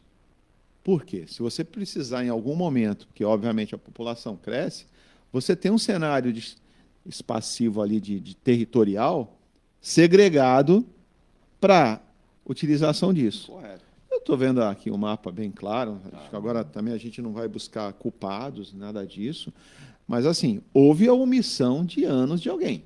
Com certeza. Né? Então, será que a gente não consegue, pela segunda catástrofe, realmente reconhecer que a legislação ela precisa... Foi pensada uma legislação de distanciamento de manancial, ela precisa ser respeitada, porque o que acontece uso e ocupação do solo. No Sul, acontece aqui na Baixada Santista de forma desordenada. É ocupação irregular, doutor Maurício. A ocupação irregular aqui que faz realmente. Agora, a gente, há quantos anos a gente presencia essa questão de habitação em Santos? Que não se resolve, coloca a população vulnerável numa região, ou nos morros, ou na região da Zona Noroeste, que sempre foi uma área de manancial, uma área de mangue. A gente ia pegar caranguejo lá na Zona Noroeste, no matadouro lá, quando tinha um matadouro, e não se fez absolutamente nada. E eu fico preocupado, Eduardo, com a Baixada Santista. Porque se tiver um apagão de acesso ao nosso porto, que representa 65%, né? Segundo difícil, né? O Adriano Leocádio lá, que realmente a cidade é porto, em primeiro lugar, segundo porto, terceiro porto, quarto porto. Eu pergunto a vocês, o que nós vamos fazer? E isso está caminhando para um momento desse. Há 10 anos atrás, Eduardo, 8 anos atrás, a gente fez um levantamento, e a própria autoridade portuária, agora a autoridade portuária em português, né, porque antes era em inglês, teve uma mudança fantástica. Tinha a estimativa de 10 mil veículos subindo e descendo essa serra. Hoje, são 14 mil. E a tendência é que aumente. E sabe qual que é a infraestrutura? A mesma. Você vai no pátio regulador, eu faço um convite para vocês dois. Eu aceito. A dona vamos Virgínia, se também quiser nos acompanhar... Vamos gravar. Vamos lá no pátio regulador de Cubatão. Vocês vão ver. São 12 mil caminhões entrando e saindo todo dia. R$60 por 6 horas. Então, eu não quero acreditar que eles querem manter esse colapso para gerar receita. Eu espero que não. Mas eu sou sempre desse lado que tem alguma desculpa a expressão, alguma sacanagem quando parte de algumas pessoas. Né? Nós vamos esperar parar para ter uma ação? A Anchieta da década de 40. Então, saudoso Roberto Carlos, né? Nossa, já cantava as nossas curvas, né? E nessas curvas, meu pai me lembrou outro dia, eu descia com um caminhão toco na serra, era uma aventura para a gente descer com um caminhãozinho toco. Tinha que saber dirigir e rezar, né? E rezar. E hoje nós temos, e o caminhão toco levava 6 toneladas hoje. E hoje? E o bitrem? 80 toneladas, Eduardo. 80 toneladas com uma infraestrutura criada na década de 40. Né? E detalhe, que aí, Marcos, se me permite, antes do intervalo... Vamos colocar Aí criaram imigrantes com ângulo de ataque, para que se entenda isso, quem dirige ali sabe, que não esqueceram que existia caminhão. Ângulo de declínio, né? O declínio dela, porque é o ataque do caminhão à pista. Você permite só de um lado, mas ele não pode usufruir da rodovia. Agora você vai fazer uma terceira vez, sabe lá Deus quando. Tem que se pensar na inclinação. Como também na semana passada, eu chorei aqui, não é dar risada, não chorei. Que o projeto do túnel Santo Guarujá já mudou de novo. Porque quando chegou agora a mesa lá, perceberam que não estava no projeto contemplada a passagem do VLT. Aí ele falou, não, mas tem o VLT, o governador quer o VLT no túnel. Aí eu disse que o engenheiro, mas aqui não tem VLT. Acha um jeito de colocar. Então, tá sendo Eduardo, de novo o projeto. A mudança do projeto são tantas, carro, pedestre, VLT, bicicleta, ônibus, caminhões, né? PET, logo surge o PET, tá? Não vai ser difícil. E aí nós já temos 7 pistas, né? Nós tem que ter 7 acessos. Eu preciso entender como é que vai encaixar isso. Não sou engenheiro. Já entendi, Marcos. Ao invés de a gente ter o túnel assim, ele vai ser assim, ó. Porque vai dar uns 700 metros de largura esse túnel. Aí já encaixa ele ao contrário. O espaço entre imagens são 860 e o túnel vai ter que ter essa mesma largura, Eduardo. Porque aí alguém vai falar assim, pô, mas a gente tem a área rural do Guarujá que pode contemplar a passagem de animais. Então, fica uma coisa que... assim, eu quero respeitar sempre, né, a autoridade, mas como o governador disse, eu já tenho, né, os laudos, já tenho os licenciamentos, Maurício, ambientais na mão. Aí o presidente da CETESB foi lá procurar na gaveta dele. Acha essa porcaria desse laudo aí? Aí ele falou, não tem. Alguém não arquivou na fragmentadora? Não, ou aquilo ali. Isso tem validade. Arquivos deletados. Mas vamos ao último intervalo com a parte finalzinha aqui do programa. Eu estou vendo a imagem aqui do cavalo sendo içado pelos bombeiros, né? Bombeiro que, na verdade, são os heróis do Brasil, né? Os heróis do Brasil. E só para lembrar, outro caso para a gente fechar aqui, viu, Virgínia? Sabe aquela Porsche que acabou com um carro de aplicativo em São Paulo? Surgiu um áudio. A polícia encontrou um áudio da namorada conversando com o motorista, o Fernando, né? É um vídeo, né? É um vídeo. E o vídeo, ele estava bem alcoolizado. Você percebe que ele dizendo para a namorada assim, vamos jogar sinuca, vamos jogar sinuca. Ela falou, não, nem vou com você, vou com outro casal, né? Ele vai se complicando cada vez mais, o motorista da Porsche, e espero que as leis no Brasil possam agir rapidamente. E uma informação muito preocupante também, viu, Virgínia, do setor de saúde, a Mil e outras empresas começaram a cortar os planos de saúde de autistas. E ontem a Prevent Senior vai suspender a venda de planos de saúde em São Paulo, no estado de São Paulo, no Rio de Janeiro, a partir de 31 de maio. Segundo ela, a operadora diz que está com uma sobrecarga muito grande na demanda e não tem mais condições de atender surtos de doenças que são sazonais em um momento. Sinal vermelho aceso aí para prevenção. A gente vai em intervalo e volta já.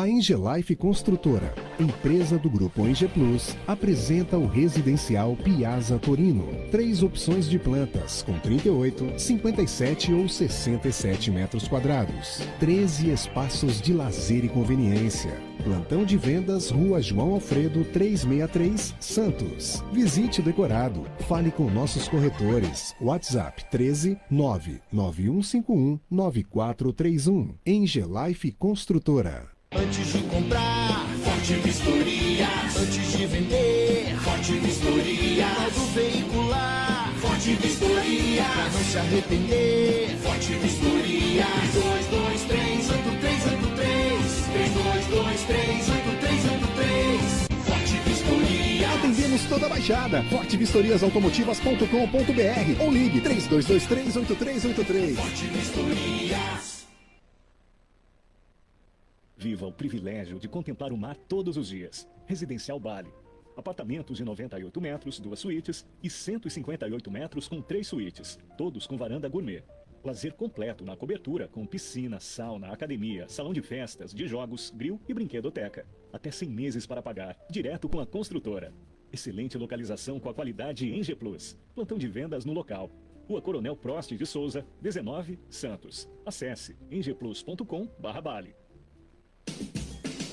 Seu carro amassou?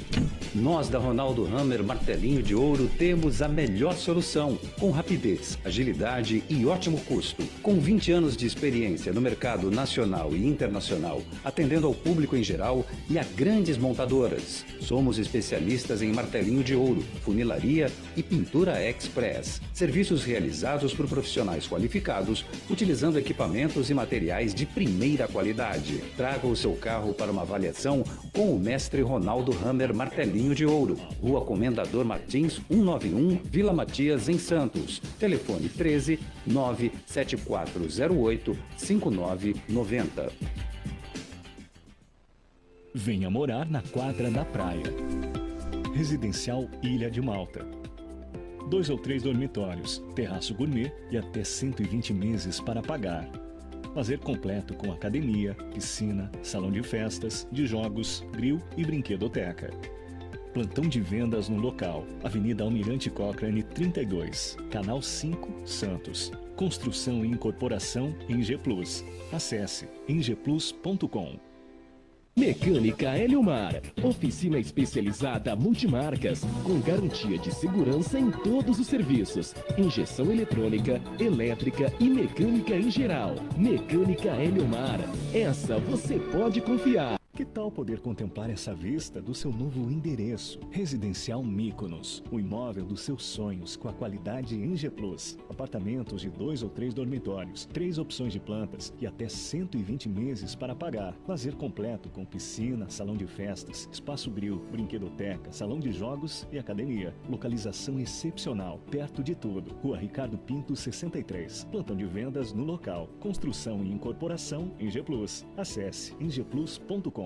Há mais de 2 décadas, a M. Muniz Logística constrói diariamente uma grande relação de confiança com forte atuação em soluções de comércio exterior. Nossa experiência nos permite oferecer uma gestão completa e integrada dos serviços de despacho aduaneiro, consultoria e logística, com garantia de excelência nos resultados, utilizando a versatilidade dos modais, interagindo na melhor solução tributária, facilitando a tomada de decisão e otimizando a gestão do seu negócio. Temos como visão manter a tradição, posicionamento estratégico e uma perfeita sintonia com nossos clientes e fornecedores, fazendo com que sejamos mais do que prestadores de serviço, nos tornando uma extensão da sua empresa. A M. Muniz Logística está presente em locais primordiais, com sede própria nas cidades de Santos e Rio de Janeiro, junto aos 2 principais portos da região sudeste. Além Nós já estamos de volta aqui com a parte final, às 10 horas e 7 minutos, né, aqui com o painel do Porto, ocupando aqui o espaço, a agenda do nosso ponto a ponto, e o Marcos Muniz, o intervalo é muito bom também, né? Estamos com o Marcos Muniz, empresário, setor de logística, transportes, nosso Maurício Franco, gestor em finanças, economia, e o senhor gosta de ler muito livro, senhor Maurício Franco? Gosto. Então, eu vou convidar o senhor a ir até Brasília, porque eu também, o ministro Fernando Haddad também gosta de ler livros, e vou pedir para que você o ajude, porque, bom, é importante falar, brincadeiras ou não, o Ernesto Machado aqui mandando um abraço. Ô, Ernesto, parabéns aí, você que é da região de Campinas, na verdade, ele falou que é de Sumaré. Sumaré acho que compreende ali a região de Campinas, né? Sim. Compreende Sim. ali, não é isso? Sim. Ele disse que o Brasil não está desgovernado, mas falta muito aprendizado, muita inteligência financeira e colocarmos as pessoas certas nos lugares certos. O jogo de interesse faz com que o país não cresça e o país não saia, não desengavete projetos honestos e decentes. A nossa economia parece piada. E mais a última, né, do FMI. Eu até vou pegar, eu levantei enquanto você falava aqui, pro Marcos e também para o Maurício. Ô Maurício, o FMI diz que o Brasil deve subir para a 8ª posição no ranking das maiores economias do mundo. Mas a gente está tentando colocar a reforma tributária que ninguém conseguiu entender agora como é que vai emplacar. As indústrias, as empresas, cada uma pede para o seu lado. As montadoras de veículos pedem de um lado, as petroquímicas pedem do outro, a outra pede de um jeito. Aí o Haddad, todo final de semana, vai numa livraria comprar algum livro de economia, para ver se ele acha o caminho. Porque não tá. Aí o presidente fala para ele parar de ler. Se eu não ler, eu não vou descobrir como é que eu vou fazer. Agora, Maurício, o FMI diz isso. Dá para o Brasil virar a 8ª economia, a nossa economia se estabilizar, essa catástrofe do Rio Grande do Sul que vai precisar de muito recurso, a nossa economia que está balançando, acabamos de ter a nossa maior multinacional, né, que é a Petrobras, desabando na Bolsa de Nova York, agora há pouco, quando abriu a Bolsa de Nova York. É um cenário assim complicado para a economia nacional. Claro que a gente não vai fazer aqui o apocalipse final do mundo, mas se bobear, começaremos a ter um painel literalmente de inflação voltando, de uma economia resiliente. Qual é a sua visão, Maurício? Olha, eu acho que é importante também a gente colocar as coisas em perspectiva, né? É claro, é evidente, é humano o que está acontecendo no Rio Grande do Sul nos tome toda a atenção. E nós, brasileiros, temos que nos solidarizar com o Rio Grande do Sul em relação a isso. Desde aquele que pode fazer muito pouquinho até aquele que tem poder de decisão para fazer mais. Dito isso, eu acho que, no caso do Brasil, essa questão de passar para a 8ª economia, primeiro que essa medição é por PIB, né, que não é necessariamente um indicador que indica a qualidade de vida dos países. Você pode ter um PIB per capita alto num país com grandes desigualdades, que é o caso do Brasil, inclusive. Né? Passar de 9ª para a 8ª economia tem a ver com isso. Provavelmente isso vai acontecer sem que a gente tenha grandes ganhos sociais em relação a isso, e a nossa grande desigualdade continue do mesmo jeito. Agora, a inflação é uma inflação hoje sob controle, é uma inflação que fazia muito tempo que a gente não via, ela está abaixo de 4% nos últimos 12 meses. Né? O Banco Central, apesar das saraivadas de vez em quando, ele tem autonomia, está trabalhando com autonomia, o desemprego está reduzindo isso. Então, assim, esses grandes indicadores. Aí outra coisa, que é a questão do livro, que eu acho o seguinte, uma vez eu vi uma frase que eu nunca mais esqueci: quem não lê livro de história tende a repetir os mesmos erros. Então, quando a gente vê num momento de negação da ciência, de negação de vacinas e tal, tanta besteira que está sendo dita hoje em dia, de quem não lê, não pega um livro para ler e quer se colocar de especialista em rede social, a gente precisa cultuar e valorizar esse tipo de situação. Né? Ontem eu vi uma matéria sobre o Instituto de Águas do Rio Grande do Sul, eu gosto de um trabalho muito interessante. Então, assim, o país está cheio de grandes iniciativas, seja no nível do empresariado, como o Marcos aqui é um representante, tem que ser ouvida, né, seja Marcos? No nível da academia, que tem que ser ouvida, das universidades e tal. Só junto que a gente vai conseguir fazer. Então, quando a gente coloca em perspectiva, eu acho que talvez o que a gente tem, nós temos um grande país, nós temos uma grande economia, nós temos uma capacidade de gerar riqueza. A gente não falou aqui hoje do potencial da energia verde no Brasil. Sim, né? Que é da algo transição que o Brasil energética. mal explora. Exatamente, é uma potência, né? Com energia eólica também. Então, a gente tem muitos caminhos favoráveis, né? para trilhar. Agora, me preocupa uma coisa em especial, entre muitas, mas me preocupa em especial, que é a nossa classe política. enquanto a gente tiver com essa questão, essa brincadeirinha, eu não vou porque se eu fizer isso eu vou apoiar o tal. Exato. Direita, esquerda, centro. Isso, quer dizer, eu vi ontem, por exemplo, o presidente Lula está indo para Porto Alegre de novo hoje. Exato. O Ailton Lira é bom, hein? É um grande jogador, hein? Grande jogador, camisa 10, camisa 10. O meu coração do alvinegro praiano aqui me traiu. Mas o Arthur Lira, que não tem nada a ver com o Ailton Lira, mas assim, não vai junto, porque ele entende que se fizer isso, enquanto ele estiver pensando, e não é só ele, né? Não é só ele, tem todos os lados. É uma coisa absurda. Então, assim, o cara é chefe, é o presidente da Câmara de um país que está com um Estado com uma tragédia como está lá, está preocupado, não vou, porque se for isso eu vou estar, e como se estivesse incentivando todas as iniciativas do governo federal, a gente sabe que ele não está. Todo mundo sabe que ele não está. Não é uma questão de ir ou não numa viagem como essa, Exato. que é uma viagem que pode ser vista como apoio à população. Então, eu temo pela classe política. Eu temo pela classe política, porque assim, potencial o Brasil tem, vontade os brasileiros têm de trabalhar. A gente trabalha diferente do que se fala que brasileiro é folgado. O brasileiro trabalha pra caramba, sim, trabalha muito. É só assim nas grandes cidades para ver qual é a situação que as pessoas vivem. Eu vou dar um exemplo, Maurício. Perdão te interromper. Inclusive, tem uma pergunta que chegou aqui do Wellington, para não perder, eu marquei. Boa pergunta para o Marco.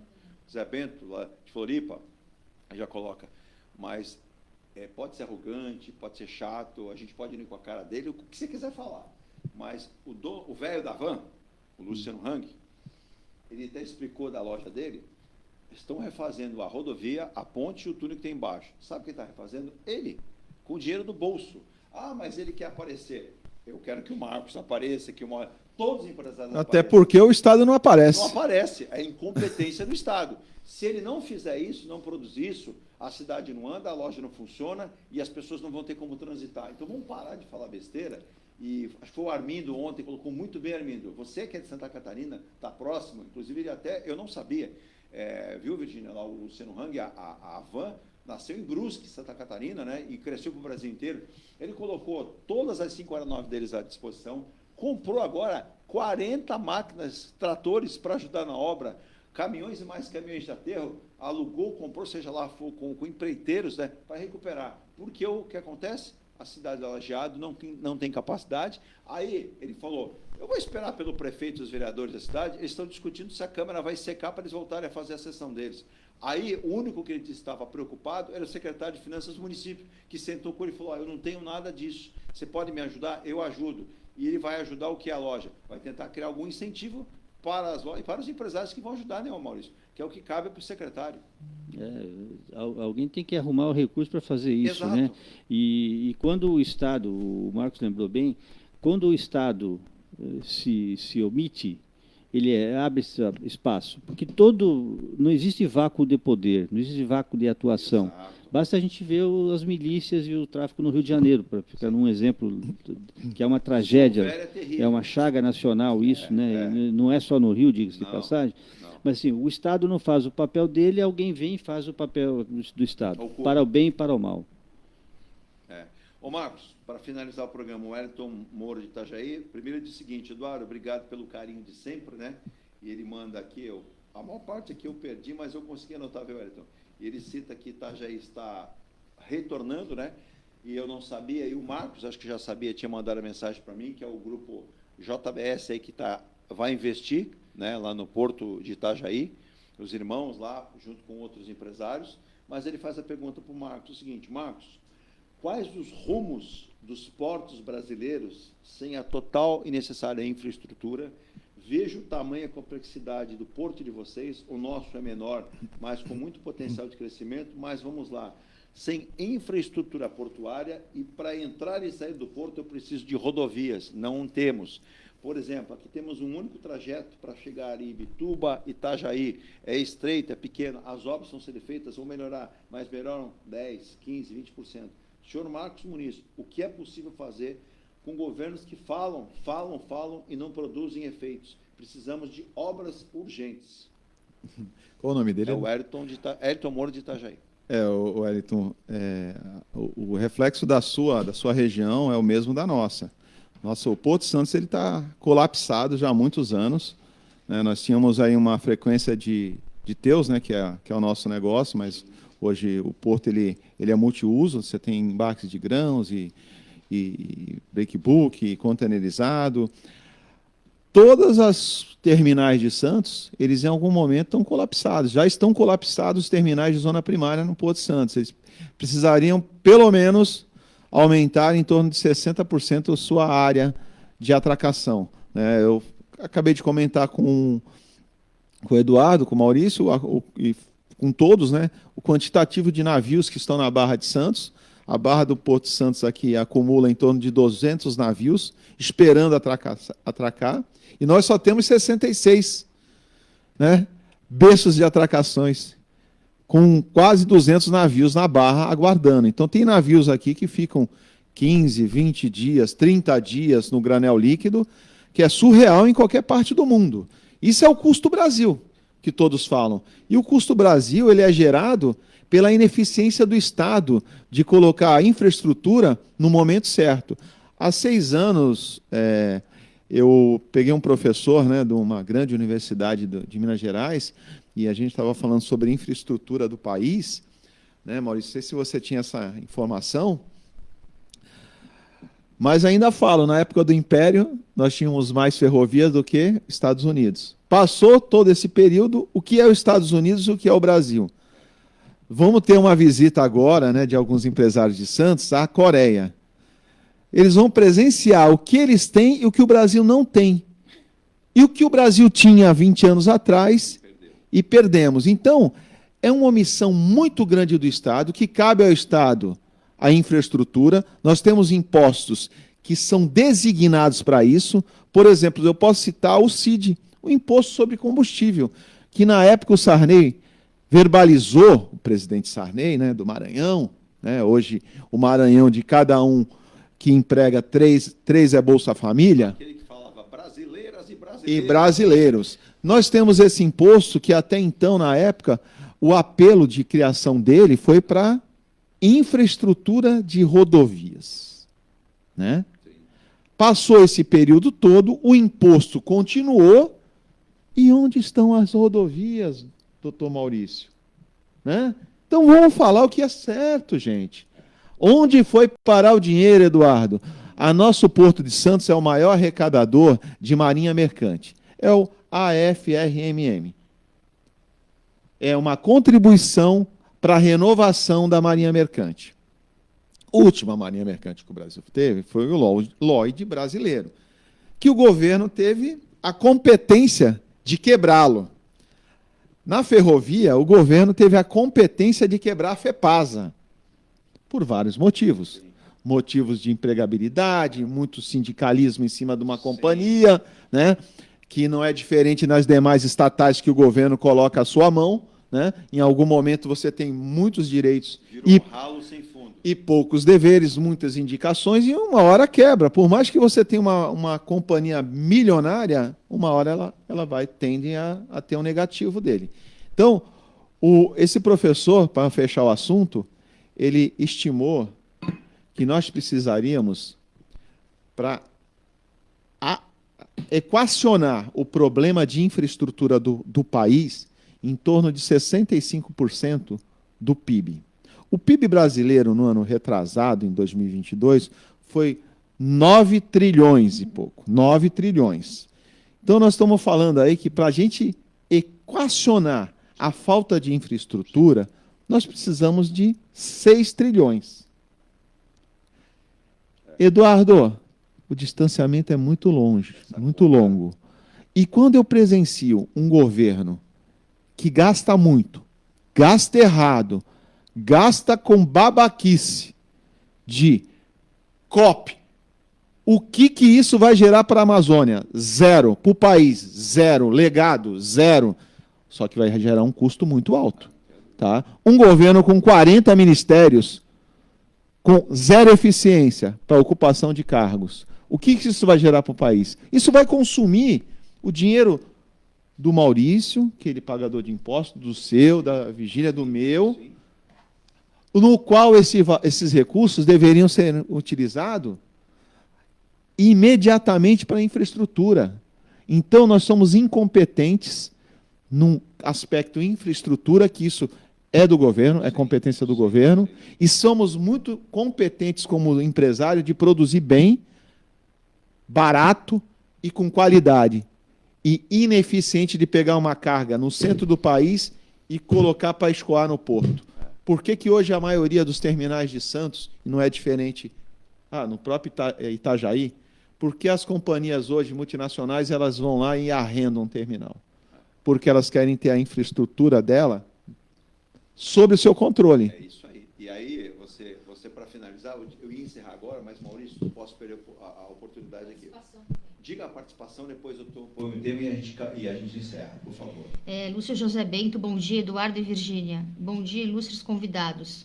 Ontem tivemos um dia de chuva e frio, hoje friozinho. É um espetáculo, dia de sol. Parabéns aí, o pessoal de Florianópolis. O Bento, o José Bento, está em Florianópolis. Agora, um abraço, viu? Vamos combinar com ele para participar desse novo sistema que a gente vai implementar aqui a partir dos próximos programas, então.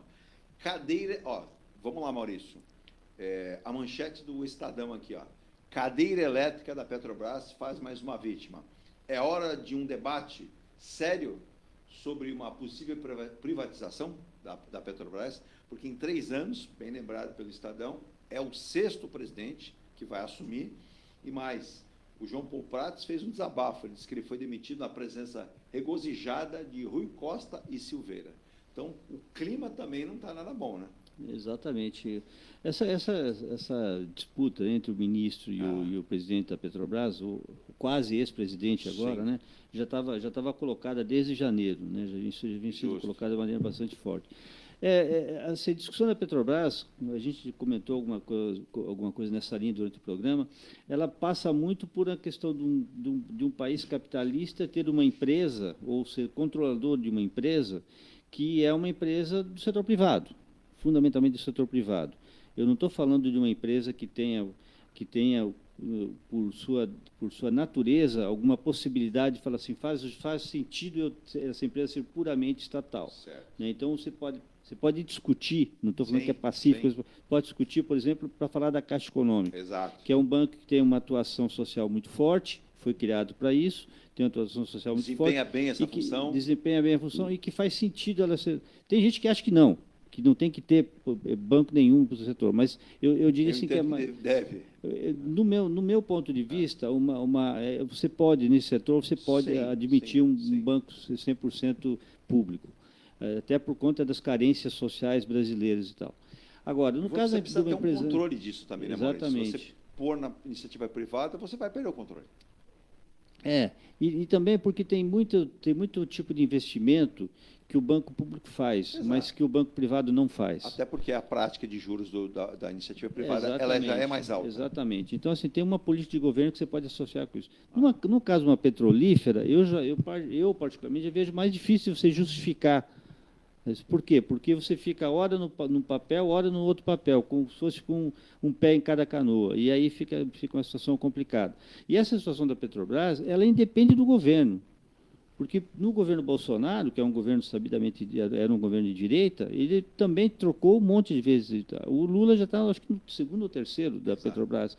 Então, assim, por quê? Porque, na verdade, tem uma discussão de essência de você ter uma petrolífera com controle estatal ou não ter, né?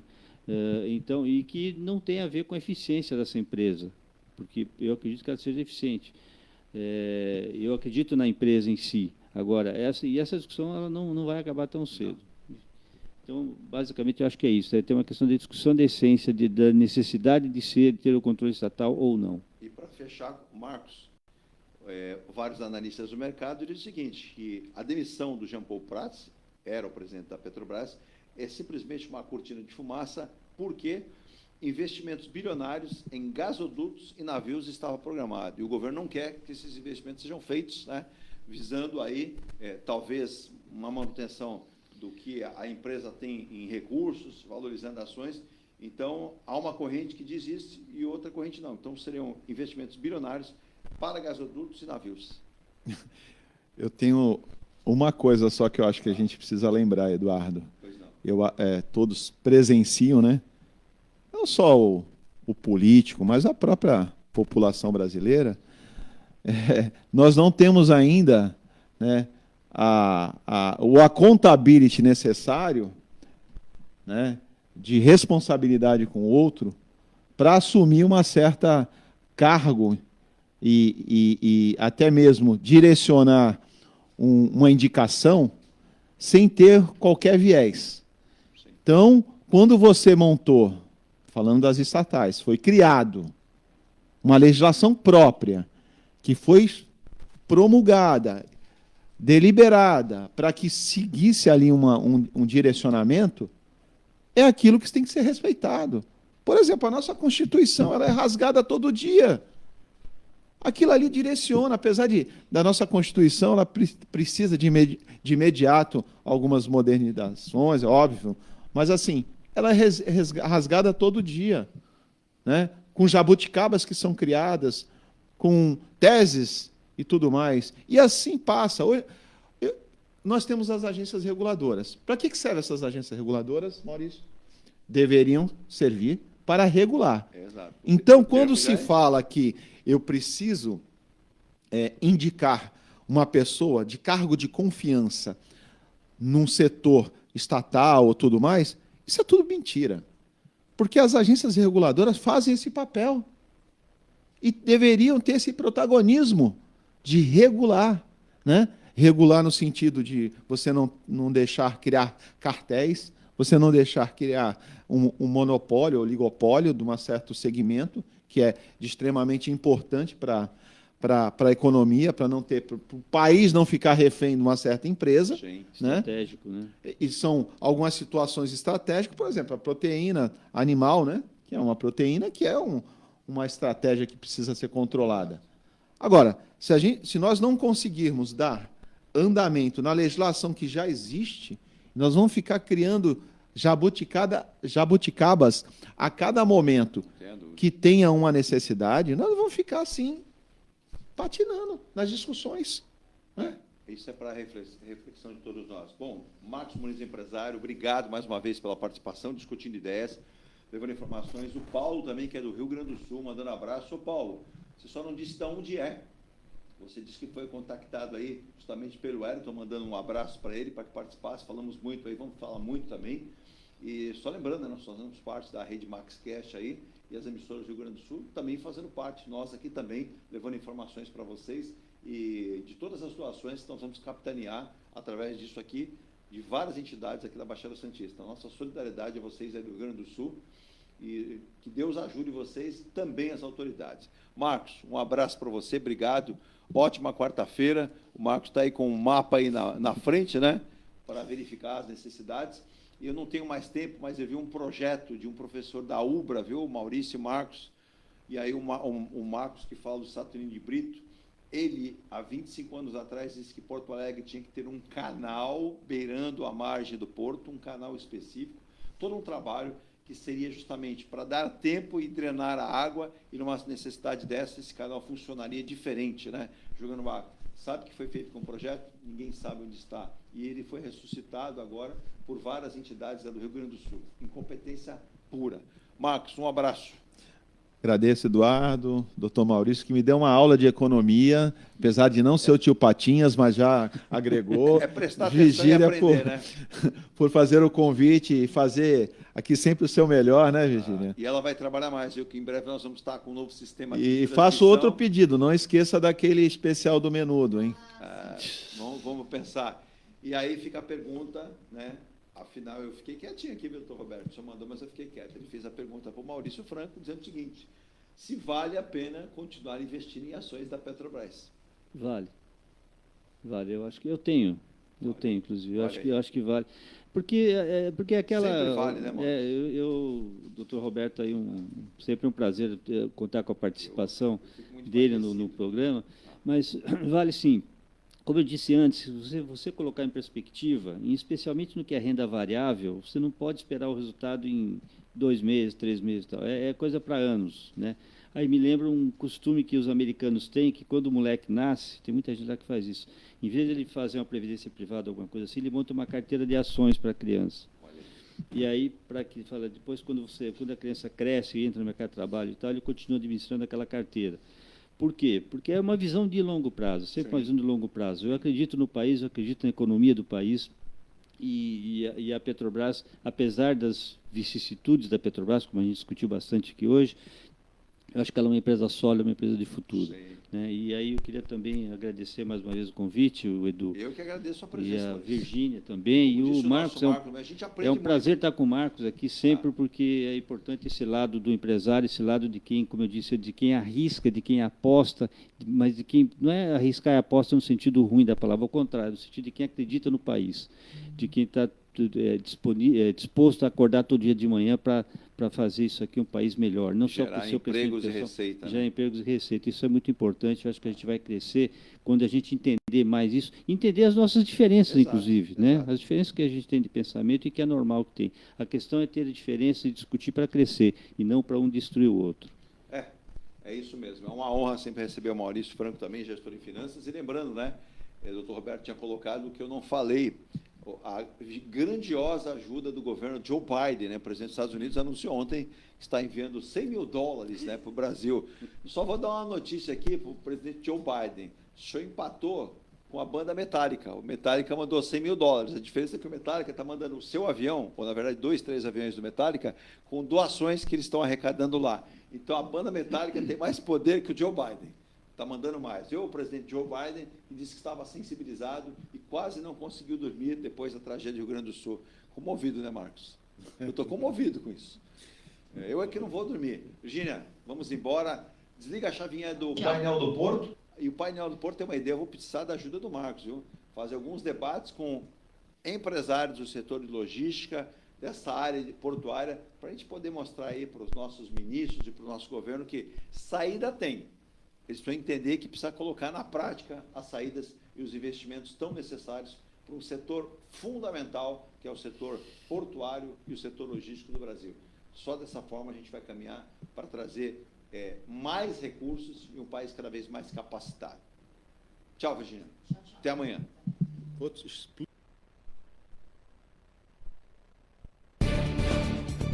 Você acompanhou o Ponto a Ponto, a notícia em destaque. A apresentação, Eduardo Lucas.